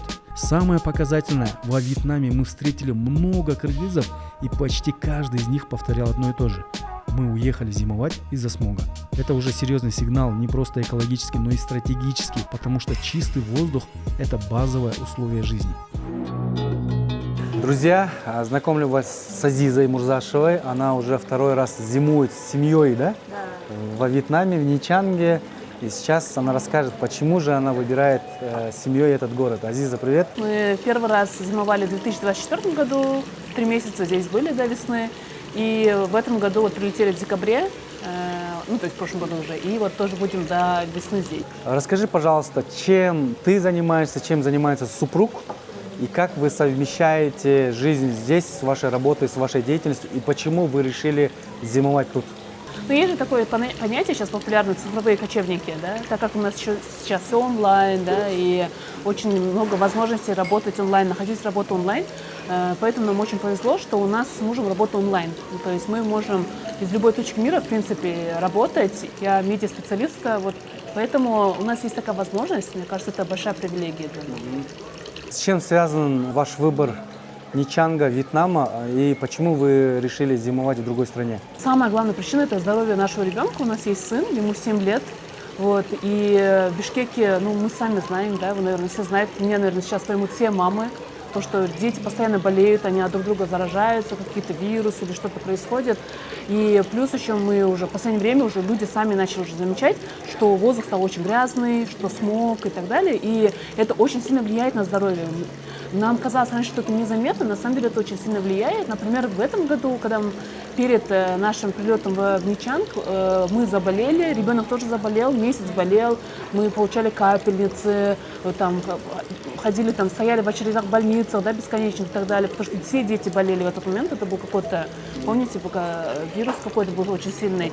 И нам врачи так и говорили, это из-за грязного воздуха, типа, да, ну, то есть, ну, ничего не сделаешь, да, ну, то есть мы никакие, какие бы мы лекарства ни дали, он все равно продолжал кашлять и так далее. И вот мы прилетели в Ничанг в начале декабря, и вот за пару дней у него сразу прошел кашель, и прошли сопли, и вот с тех пор он ни разу не болел. То есть и тут еще солнце, морской воздух чистый, и это все влияет очень положительно на здоровье. Когда мы в первый раз туда прилетели, тоже было из-за смога, и мы прилетели в 2024 году. Потом вот ребенок вот каждый день был на солнце, купался в море, в бассейне и так далее. Мы когда уже прилетели, он 1,5 года вообще не болел в Бишкеке. У него настолько организм, иммунитет укрепился. И мы были так удивлены, потому что, да, были такие же вирусы, но у него был организм очень крепкий. Вот, и поэтому это в первую очередь ради здоровья ребенка. И здесь очень чувствуешь себя в безопасности. Нету такого, я могу гулять по ночам одна и не бояться. Ты не боишься, да, здесь очень безопасная среда. И люди вообще на тебя не смотрят, все. Сами вьетнамцы очень дружелюбные. Чувствуешь ли ты себя безопаснее в этой стране, чем в Бишкеке? Да. Например, в Бишкеке я по ночам не хочу, я боюсь, я когда иду по улице, я прям оглядываюсь, смотрю, если вижу какую-то толпу людей, я там перехожу дорогу, мне кажется, это знакомо каждой девушке, да, мы боимся. То есть в Бишкеке ты реально боишься. Транспорт очень недешевый. Плюс еще в Вьетнаме вот запустили, оказывается, общественный транспорт. Появился автобус, который там курсирует, да, там можно. То есть очень доступно, очень классно. Поэтому, да, мне кажется. Можем ли мы сказать, что жизнь для вашей семьи здесь выходит дешевле, чем жить в Бишкеке? Да. Нормально, классно можно жить за $1500. $2000 ты будешь прям шиковать. На семью, да? Да, на семью. Ну, просто ты будешь там ходить в кафе, в кофейне, там, водить ребенка на площадке. Детские площадки очень дешевые, очень классные и очень дешевые. Потому что, например, детские площадки, тут самая дорогая детская площадка стоит где-то 250 сомов. В Бишкеке стоит 500-600, от 500-600 выше. Получается, можем ли мы сказать, что смог является самой большой причиной, почему такие люди, как вы, семьи, уезжает из Кыргызстана зимой, да? Смог не только наносит большой урон здоровью людей, но он также наносит огромный ущерб экономике страны? Конечно, потому что платежеспособные люди, они просто берут и уезжают, да? Хотя есть экологическое право на чистый воздух. У нас все про это забыли, на самом деле, да? Но у нас есть право на чистый воздух. Но мы это не получаем. И тогда мы ищем другие варианты, да? Это у нас есть возможность там уехать, да, на зиму. Но сколько семей, которые не могут уехать, и также дети болеют, да, в Кыргызстане, и остаются там. А мы здесь, да, потому что можем себе это позволить. И все деньги, заработанные деньги мы тратим тут. Да, но здесь важный момент. Вы вкладываете в эту страну не потому, что вы не хотите вкладывать в Кыргызстан, да. А в Кыргызстане условия жизни становятся дороже, да. Экологическая небезопасность, да? И вот эта небезопасность жизни в больших городах, которую вы чувствуете, вынуждает нас уезжать, да? Как ты думаешь, кому подходит жизнь во Вьетнаме? Подходит тем, кто может, у кого есть возможность зарабатывать онлайн. Тогда лучше, да, во Вьетнаме провести пару месяцев, жить. И если у вас есть ребенок, тоже подходит, потому что Вьетнам очень такой kids-friendly, мне кажется. Например, у моего ребенка аутизм, и мы не чувствуем вообще тут, вот знаете, как в Бишкеке, например, что на тебя смотрят, на ребенка косым взглядом смотрят, я могу говорить там, типа, когда он там как-то ведет, да, это очень часто, когда он себя как-то ведет странно и так далее. Ну, то есть не странно, вот как он ведет себя, как ребенок с аутизмом. У нас очень часто косые взгляды, или там типа шикают, или говорят, там, воспитать своего ребенка, да, там могут там замечания делать. Тут вообще такого нету. Людям, они просто смотрят, типа, ну, ребенок, ну, то есть вообще не обращают внимания. И дети тоже тут не обращают внимания, там, пытаются с ним играть, там, взаимодействовать, там, что-то делать, да. Ну, то есть здесь очень классно, потому что ты чувствуешь безопасность, и на этом уровне тоже, и ребенок тоже. Знаешь, я для себя понял формулу, как определить, что страна хорошая или нет. Там, где дети чувствуют себя лучше всего, эта страна хорошая. Да. Почему? Потому что дети – это самый уязвимый слой населения. Да? Они еще не окрепли, скажем так, психикой, здоровьем. Вот. А у них Вот. И в этом плане, да, я заметил, я тоже приехал с ребенком, что вьетнамцы очень сильно любят детей. Они пытаются везде как-то, я не знаю, чем-то угостить, там, улыбаются. И дети чувствуют себя в максимальной безопасности и какой-то заботе такой. Урматтуу достор, биз азыр биздин жердештердин үйүнө конокко келдик. Улан мырза, Асия айым коноктоп жатышат. Азыр болсо сурайын дедим эле, ушу сиздер Ничангга канчанчы жолу келип жатасыздар? Ушул жака кетиш эмне түрткү болду сиздерге? Случайно болуп калды. Аялым Гоаны жөнөтүп атпайбы, Инстаграмдан карап койчу деп эмнени кара дегенин эле айткан жок. Анан карап койсом эле Гоа экен, анан Гоаны да мен изилдеп баштадым. Изилдеп баштап көп жаккан жок. Адамдар көп экен, анан арзан экен, бирок таштанды көп. Анан койдум, анан башкасын караштырып атып эле, анан Вьетнамды көзүмө урунуп калды. Эстеп кеттим да, Вьетнам бар да депчи. Эстеп кетип эле, мен бул мамлекетти жакшы билем, историясын жакшы билем кой деп. Анан изилдеп чыксам эле, Нячанг деген кызыктай аты менен шаар чыгып калды. Орусча контент көп экен, анан орустар көп экен даяктачы. Аябай жакшы болду. Бизге баягы тил барьери жок болот экен, жакшы болот экен деп. Ошону изилдеп баштадым. Баалары да жакты, климаты да жакты. Климаттарын мен климатына чейин карап чыктым. Кайсы жерде сезонуна кандай болот, канча жаан жайт бүт баарын изилдеп туруп анан баалары бүт баарын карап чыксам, эң жакшысы ушу Нячанг болуп чыкты да. Башка шаарларда бар экен. Дананг, Хошимин, Ханой, дагы кайсы Муйне деген ал кыштак да, Муйне. Ошолорду карадым. Анан Нячанг жактык, инфраструктурасы да бар. Анан билетти алалы деп улам айтат. Анан бирок экөөбүз тең эте албайбыз. Карасак 120 миңдей экен да. Анан андай чоң баага билет алган эмеспиз. Бир күнү таңдап туруп, белгилеп койгом, анан алып туруп бастым. Бассам, Асия, сен жаман ненормальный турбайсың деп коет. Жашаганыбыз съемный квартира, ашыбыз жөнөкөй, үй бүлөбүз жөнөкөй, үй бүлөдө жөнөкөйбүз тең чөт өлкөгө мурун жашап көрбөсөк, барып көрбөсөк, 120 миң эң арзан билет болчу туда-обратно через Индию. Биринчи келгенибизде да. Балабыз кичинекей 1,5. Бирок ошол Гоа деген ой ошо эмеден келген да, балабыз кичинекей болчу. Балабыз деген төрөлгөндөн үйдөн уктай албай, бирок ушул Вьетнамга келгенде үйдөн уктаганды да үйрөндү. Эмнеге үйдөн уктай албай койду балам? Бул балам төрөлгөндө катуу гипоксия болуп төрөлгөн. Анан бул бир жума патологияда жатканда тяжелый эме болуп, кышы бою смогто -20да көчөдө жүрөт элек. Анан кышы бою ооруду, ай сайын ооручу. Ошол жылы ушундай ыйлагым келди, бүт жерим үшүп тоңом, анан балам уктабайт, анан жолдошума ошентип Гоаны ойлодум, мейли кирбей, каяк болсо ичи кылып балам оорубаса, жылуу болсо депчи. Демек сиздерге эң башка түрткү кетүүгө смог болгон турбайбы? Смог анан ооруганы балабыз. Сиздер кайсы тармактарда иштейсиздер? Эмне үчүн мындай географиялык байланган эмессиздерби? Мен программист болгон үчүн бизде деген уруксат берилет. Бул деген биздин өзүбүздүн Кыргызстандын фирмасы Growwave уксаңар керек. Анан ошол бизге мүмкүнчүлүк берет башка жерден, алыс жерден иштесе болот. Бул IT компания. IT компания. Программа жазабыз, бүт бар программабыз чет мамлекетке сатылат. Ошол. Асия айымдагы ушул маркетинг тармагында, Мен биринчи келгенде СММде иштечим Бишкекте. Анан ал жактан проекттердин баарын сдавать этип, мен эми биякта садик жок болду да. Балам менен өзүм кечке болдум. Анан бул жактан бирок маркетинг, отдел маркетингге да көп компаниялар чыкты. Ачыгын айтканда, анан бирок биз 4 айга болгондо мен уялдым да, баягы иштеп отдел маркетингге да эми киргенде кетип калган уят го. Анан андай иштей алган эмесмин. Бунусунда удаленно иштеп атам. Вальгус центр деген компаниянын управляющий болом. Реабилитационный центр детский. Бирок сиздер мындай кышты өткөрүүгө келдиңиздер да? Кайсы маалда барайын деп жатасыздар? Баары уже жаркырап Бишкек жаздын көйнөгүн кийип, гүлдөйүн деп калганда бар алды ошо. Бул жыл аябай эле смог аз болду деп айтып атат баары. Биз болсо демала албайбыз. Себеби бияка келгенден кийин аябай өпкөн күн өткөн да.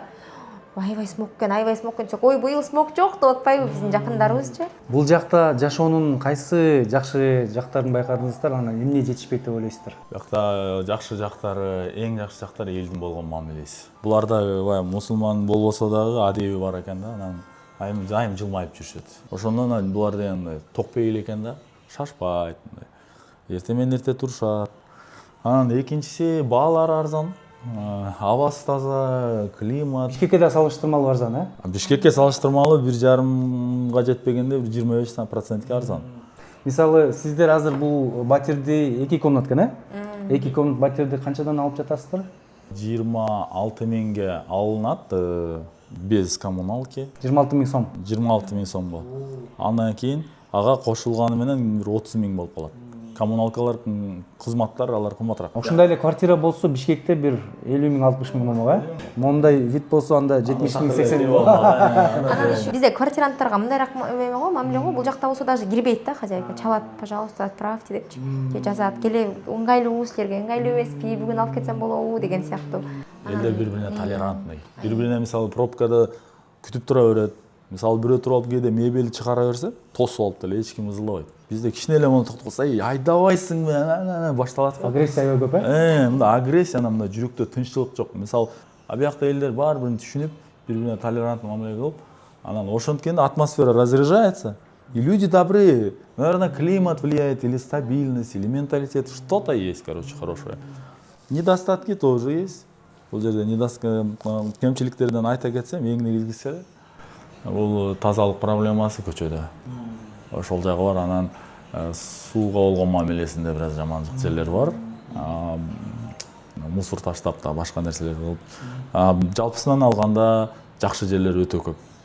Тазалык проблемасы менен ошо сууга болгон адептин начарлыгы бар болду. Мен уланга прям айткам, я очень мне жаль, что ты женат депчи. Ол биринчи келип алып, сен эмне бияка келип ал, күйлөнүп алып депчи. Балаңа да аябай жумшак, жакшы мамиле кылат. Бизде деген даже кафе. Балдарды жакшы көрөт экенмин бирок. Мындай 20 сомго продукт алып атсаң, 10 сомго балаңа бир берип коюп коет да. Элестетсеңиз. Эми элдин токчулдугун түшүнсөң болот. Например, Кыргызстанда деген акчаң жок калса өлдүң да. А бул жактан деген 40 сомго кокос алсаң, согун ичип аласың, мякотин жеп аласың, тоюп калдың деп кой. Друзья, рядом со мной Игорь, это наш друг. Он является цифровым кочевником, имеет опыт проживания во многих городах мира, но в последнее время он успел пожить в Бишкеке, а вот сейчас он живет во Вьетнаме. Игорь, расскажи, пожалуйста, чем ты занимаешься и почему ты выбрал Вьетнам для своей жизни? Да, собственно, я серийный предприниматель. Было несколько бизнесов в России, в итоге закрыл, после мобилизации уехал и дальше занимался консалтингом. И сейчас тоже занимаюсь консалтингом, помогаю бизнесу расти по Казахстану, Кыргызстану, вообще в целом СНГ. И также развиваю свой бизнес, один из бизнесов. Это помощь в трудоустройстве гражданам Кыргызстана за рубеж. После мобилизации уехал в Бишкек, собственно, там жил больше года. И, наверное, крайней точкой было это вот смог, зима, когда просто на улицу выходишь, там невозможно дышать. И мы приняли решение, собственно, с невестой уехать. Наткнулись на ТикТоке, что-то поизучали, посмотрели, что Вьетнам более чем подходит. У вас, мне кажется, выбор довольно-таки широкий был для проживания стран, да? Вот почему вы остановились на Вьетнаме? Какие здесь плюсы? Это климат, комфортный весь год. Когда не сезон, даже лучше, потому что не так жарко, спокойно можно ходить там, в футболках, шортах. Второе, дешевизна. То есть здесь реально очень дешевое жилье. Конечно, дорожает с каждым разом, потому что все блогеры говорят о том, как здесь дешево, сюда едут, и жилье дорожает. Но в целом, как бы, все еще дешево, все еще можно себе позволить хорошо жить. То есть высокий уровень комфорта за низкие деньги. Сколько денег вы тратите в месяц на проживание здесь? Если прям ни в чем себе когда не отказываем, то, наверное, на двоих где-то 1300 рублей, ну, это примерно столько же и сом уходит. Но это прям если ни в чем себе не отказывать. Обычно чуть меньше уходит. Ну, то есть, как уходит? 50 жилье. 50, ну 60, наверное. Это 5-звездочный отель, там спортзал, бассейн, очень классный, там отдельный остров, супер вообще, как в резервации живем. На еду уходит где-то от 50 до 100, потому что питаемся на доставках и в ресторанах, кафешках и там так далее. Примерно на человека $1000-1500. Да, это причем вообще ни в чем себе не отказывать. Многие живут чуть меньше тратят и так далее. Просто там можно продукты покупать на рынках, можно чуть реже заказывать еду, доставки, потому что, понятно, на это очень большая часть бюджета уходит. А вот что касается развлечений, какие развлечения здесь есть интересные, куда стоит сходить, посетить? Ну, здесь очень много различных, собственно, там первый Винперл, понятно, остров, куда все туристы приезжают. Здесь различные виды спорта, там бильярд очень любят здесь, пляж, волейбол, футбол здесь можно играть, любые виды спорта. Здесь есть вообще компьютерные клубы, все, что есть, по сути, там в Бишкеке условном, здесь есть, скорее всего, тоже. Здесь очень много русских экспатов, которые приехали и организовывают всякие клубы. Шахматный клуб есть, бизнес-клуб, читальный клуб и там так далее. Это все, собственно, присутствует, потому что очень большое русское сообщество, русскоязычное, то есть и казахи, и кыргызы тоже есть. И какой-нибудь интересный факт о жизни во Вьетнаме? Самое интересное, мы ездили на Новый год в Сапа, город, это Короче, я не знал, что во Вьетнаме вообще бывает снег. Оказывается, бывает. К сожалению, мы на него не попали. Но мы попали на прям густейший туман, почти так же, как вот в Бишкеке. Но только не из-за выхлопных, а просто из-за того, что там в горах городок находится. Очень красивый такой аутентичный городок. Вообще абсолютно другой Вьетнам. Там причем, кстати, много знают английский, там очень много европейских туристов приезжает. И вот, наверное, Сапа — это супер необычное место для Вьетнама. Ну и бухта Халонг тоже меня поразила. Это вот эти, ты плывешь, ну, мы взяли там, плыли на круизе вокруг вот этих камней, которые, по сути, растут из моря. И очень красиво природа. Вообще природа во Вьетнаме потрясающая. Всем рекомендую посетить хотя бы раз. Дорога в Далат, и едешь, там прям, вот у тебя трасса, по которой ты едешь, серпантин, и рядом прям падают, ну, эти водопады. Прям несколько, и это такая живописная, в общем, дорога, поэтому всем рекомендую. Захмат Игорь, успехов, классная футболка. Спасибо. Мы в Кыргызстане по праву гордимся своей природой. Горы, реки, озера, леса – это наш главный магнит для путешественников. Но Вьетнам в этом плане тоже удивляет. Здесь природа такая же красивая, яркая, живая. Море, тропики, зелень – все очень насыщенно. Но вот есть одна разница. Если у нас основной акцент – это то, что создала природа, то во Вьетнаме научились усиливать это тем, что создает человек. Например, знаменитые руки Бога, огромные каменные ладони, которые держат мост прямо в облаках. Это не просто сделали ради галочки, это реально превращает впечатление и в опыт.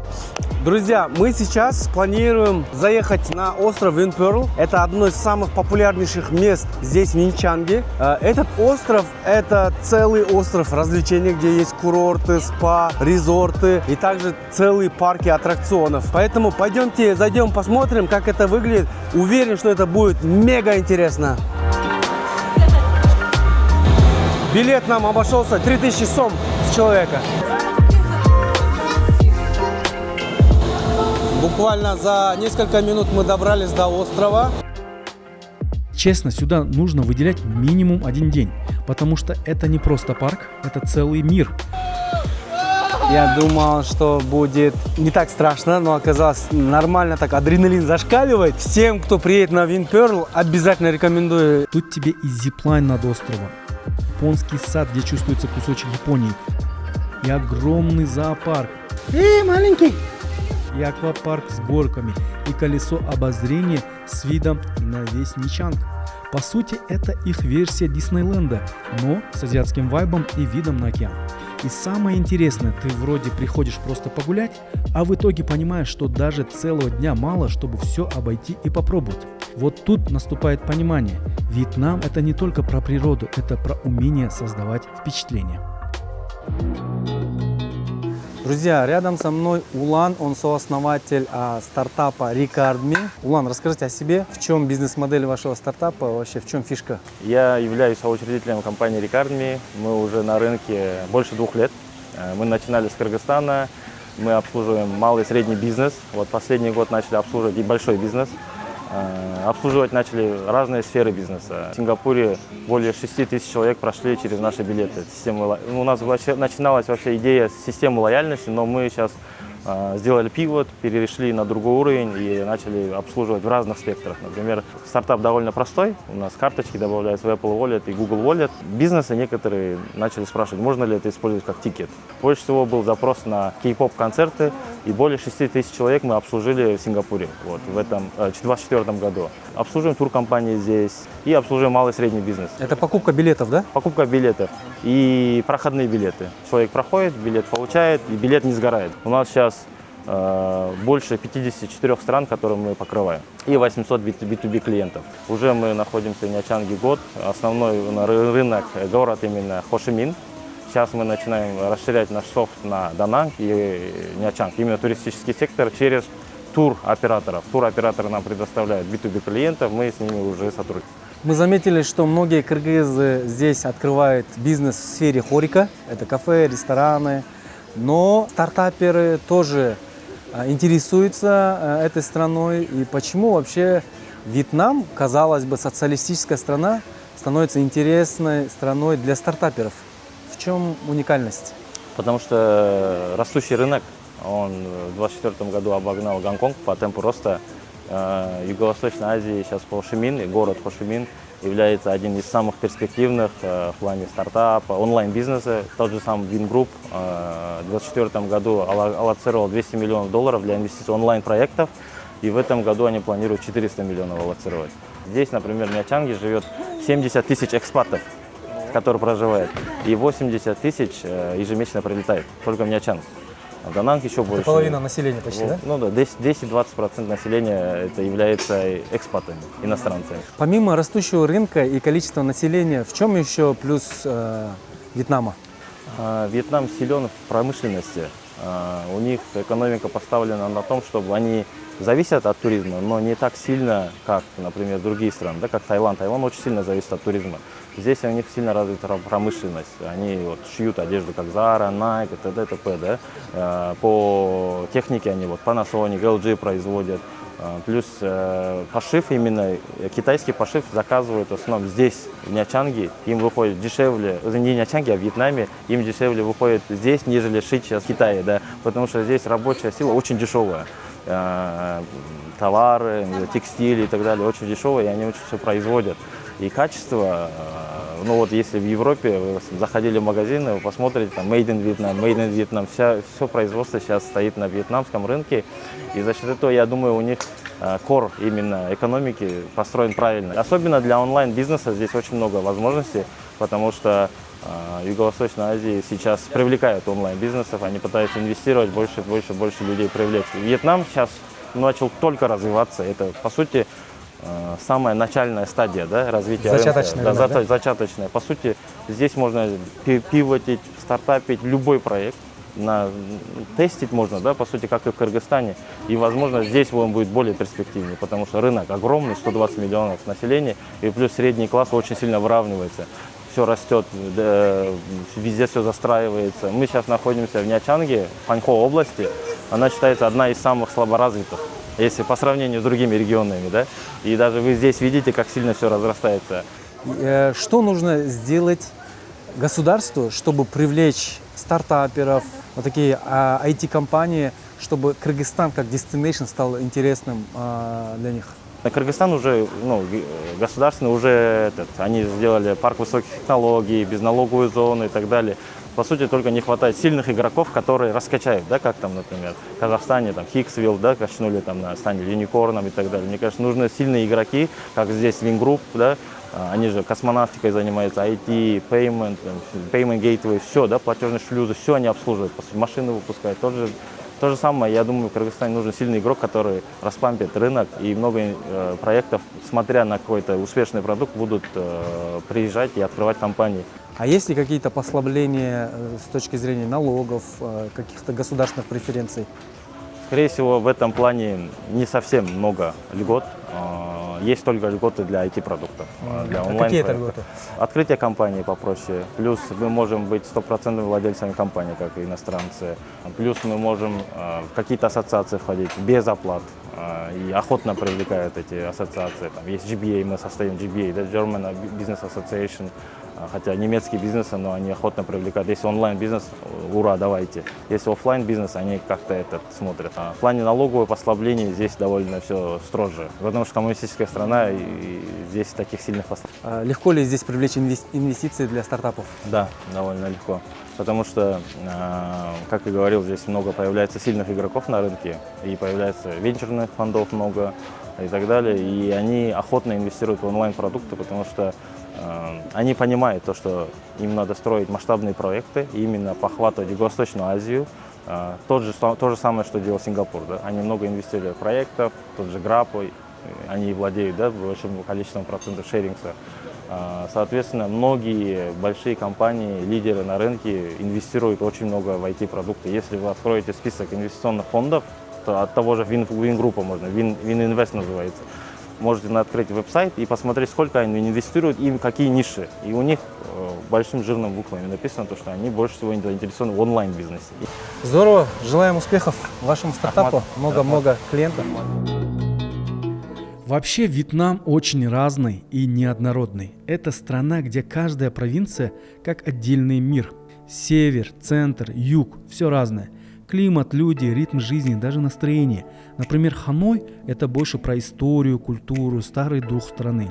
А Хошимин, наоборот, про энергию, бизнес, современность. К сожалению, в этот раз нам не удалось туда добраться. Но зато мы поехали в одно необычное место – город Далат. Тур сюда нам организовали Эля из компании Азия Микс и Болот, владелец кочевника, за что им выражаем благодарность. Сейчас 5 часов утра, мы выехали из Ничанга в Далат. Ну и прежде чем начну, как ваше настроение? Отлично! Все готовы ехать? Да! Отлично. Так, друзья, раннее утро. Сейчас едем в провинцию Далат. Это находится в 130 километрах от Ничанга.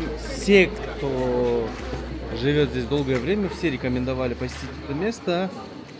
Пока мы не знаем, что нас ждет, но предвкушение очень классного, интересного путешествия. Далат – это вообще другой Вьетнам. Ты приезжаешь и как будто попадаешь не в Азию, а маленькую Европу.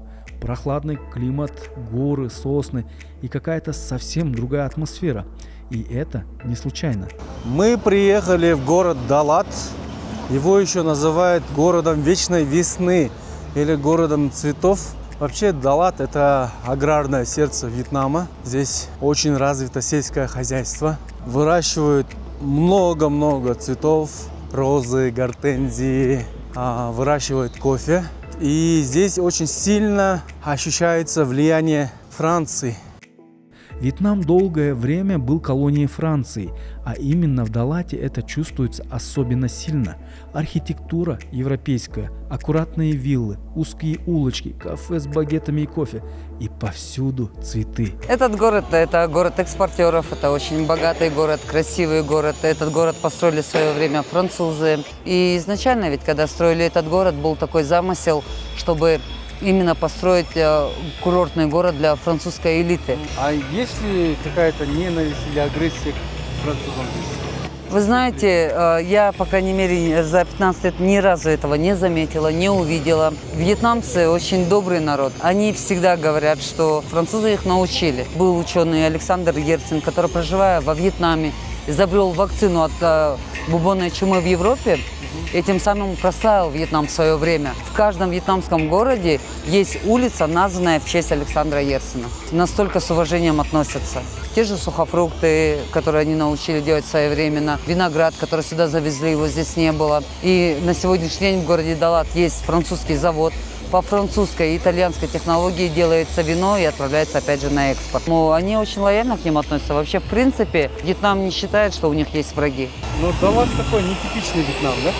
Да, нетипичный Вьетнам, он отличается. Уровень жизни совершенно другой. И мышлением люди здесь тоже по-другому. Они получают образование, стремятся. И так как этот в целом город сельского хозяйства, очень многие учатся. Здесь университет есть, несмотря на то, что население этого города небольшое, но университеты есть, дети заканчивают эти университеты и уже, будучи специалистами, начинают работать. Да, здесь у нас очень хорошая обзорная города, а здесь лес, горы, ну и, соответственно, те же самые теплицы. Далат буквально утопает в зелени и цветах, за что его даже называют городом вечной весны.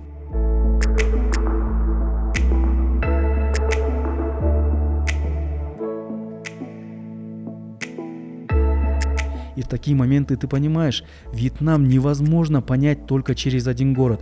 Он очень разный. И в этом, наверное, его главная магия.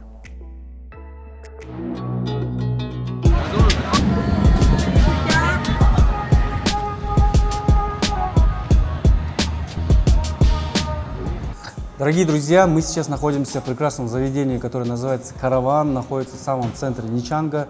Рядом со мной супружеская пара, серийные предприниматели Виталий и Анара.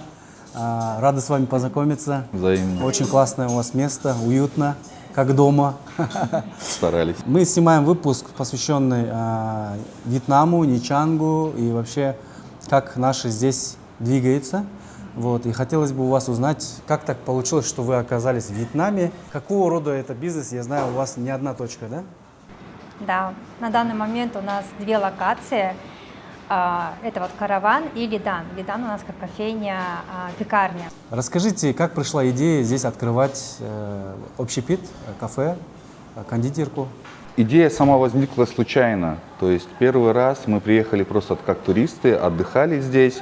Мы отдохнули здесь неделю, может быть, дней 10, вот, и поехали домой. А во второй раз мы и не планировали больше, честно говоря, приезжать в Ничанг. Вот, а во второй раз так получилось, что мы увидели здесь брата, который отдыхает в Ничанге, и приехали просто повидаться с родственниками.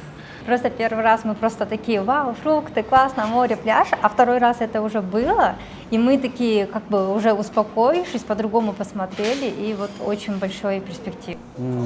Начали смотреть с точки зрения возможностей, да? Да, мы заметили, что в Ничанг, это небольшой город во Вьетнаме, но сюда ежедневно прилетает только международных рейсов порядка 30 самолетов, наверное. Я не говорю и о внутренних рейсах. Вот, 30 самолетов в день, каждый день прилетает, люди приезжают сюда и готовые, сейчас грубо скажу, тратить деньги. Ну да, то есть на отдыхе люди не хотят готовить, да, то есть все приезжают отдыхать, а кушают они 3-4 раза в день. И как бы мы увидели, что есть перспектива в этом. Какие были первые шаги открытия заведения? Ну, естественно, мы консультировались о юридической стороне, это первое. Начали исследовать рынок, начали исследовать трудовую базу, вот. Начали искать помещения. Ну, все стандартно, как везде, в принципе. И вот потихоньку всю эту информацию собирали, нашли сотрудников, нашли помещение, оформились юридически и запустились. Что было самое сложное из этого?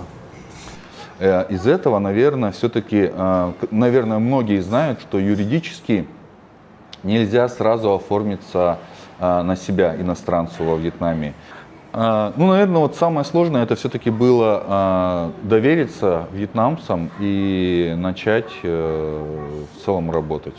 Вы как предприниматели, какие плюсы для себя отмечаете для предпринимателей здесь во Вьетнаме? Бизнес здесь строить не сложно. Ну, вот плюсы, одни из плюсов это, конечно, дешевая рабочая сила. Ну, мы сравниваем с Кореей, потому что в последнее время в Корее живем. Средняя заработная плата здесь, ну, порядка $300, наверное. А то и ниже даже как бы люди работают. Поэтому, естественно, ну, как бы можно позволить себе собрать хороший штат. Вот. Но и каких-то преград особых для открытия нет. То есть нет такого, что прям налоговая каждый месяц приходит. Там... Нет такого, что они тебя ущемляют, как иностранца. То есть полноценный закон, как есть, так и есть. То есть вы не почувствовали какого-то давления со стороны проверяющих органов? Вообще нет. Хотя нас пугали, честно говоря. Да. Мы когда открывали, говорят, что здесь есть и ОПГ в том числе, и что они могут прийти, что здесь, ну, если так уже откровенно говорить, что здесь есть и коррупция в том числе, да, вот. Но мы этого всего не почувствовали. За год вы этого не почувствовали. Я более даже могу вам сказать, что недавно было, что вьетнамское телевидение приходили и снимали наш ресторан, показывая о том, как иностранцы хорошо развиваются, налаживают здесь жизнь, да, то есть и для нас это было как бы очень приятно на самом деле. То есть не то, чтобы как бы ущемлять, а они наоборот это как будто бы поддерживают, да. Кто ваши посетители, основной портрет вашего гостя? На данный момент это 90% все-таки выходцы из СНГ. Казахстан, Кыргызстан, Россия, Узбекистан. Вот. И 10% это англоговорящие и корейцы, да, то есть южнокорейцы. Да, да. 90% это выходцы из СНГ. Самый необычный факт из истории, культуры или жизни Вьетнама? Тапочки есть вьетнамки, знаете, да, которые между пальчиками. Оказывается, вьетнамцы называют их лаоски. Это было максимально странно. И они не в курсе, что мы называем эти тапочки вьетнамками. Классно. Будете в Бишкеке, приглашаем вас на бишбармак. Да? Успехов вашему проекту. Очень классно, очень душевно. Желаем много-много счастливых клиентов, посетителей, гостей. Вот, и развития, процветания. Спасибо большое. Подытоживая, могу сказать, что Вьетнам на самом деле удивил. Да, примерно вот так. На самом деле удивил. Очень интересная страна с богатой историей, культурой, хорошим, приятным климатом, вкусной едой, интересными развлечениями. Конечно, мы всячески везде пропагандируем Кыргызстан, но мы считаем в то же время, что кыргызы должны быть успешны везде, по всему миру, неважно в какой стране. Это один из первых выпусков проекта Жаратман Travel. С вами были я, Урмат Насыкулов, и мой партнер Изат Мухаммедалиев. Очень много мы ходили, снимали. Мы приехали на самом деле отдыхать, но получилась такая рабочая командировка больше. Вот. Но этот выпуск один из первых пилотных. Я считаю, что он выйдет, я надеюсь, что он выйдет не комом, а это только начало тоже большого направления Жаратман Travel. В будущем мы планируем посетить также другие страны. Да, и можете писать в комментариях, в какую страну нам приехать, что показать, что будет интересно. Подписывайтесь на наш канал Жаратман Подкаст, пишите комментарии, ставьте лайки и постарайтесь поделиться данным выпуском. Пользуясь случаем, мы хотим поблагодарить наших дорогих партнеров, благодаря которым состоялся этот выпуск. Это компания Aviasales, наши надежные друзья и партнеры во время путешествий. Самые дешевые авиабилеты, как вы знаете, на aviasales.kg. И наших дорогих партнеров, компанию Mbank. Везде мы пользовались их картой, премиум-картой от Visa. За самые классные комментарии на YouTube в рамках этого выпуска мы приготовили эксклюзивные призы от Жаратмана. 3 отличившимся мы лично вручим подарки. Так что пишите в комментариях, что вам понравилось, что вам, возможно, не понравилось в рамках Жаратман Travel. Что вы хотите еще видеть? Подписывайтесь на наш канал. С вами были Жаратман, команда Урмат Насыкулов, Изат Мухаммедалиев. Спасибо, что вы с нами. Увидимся в следующих выпусках.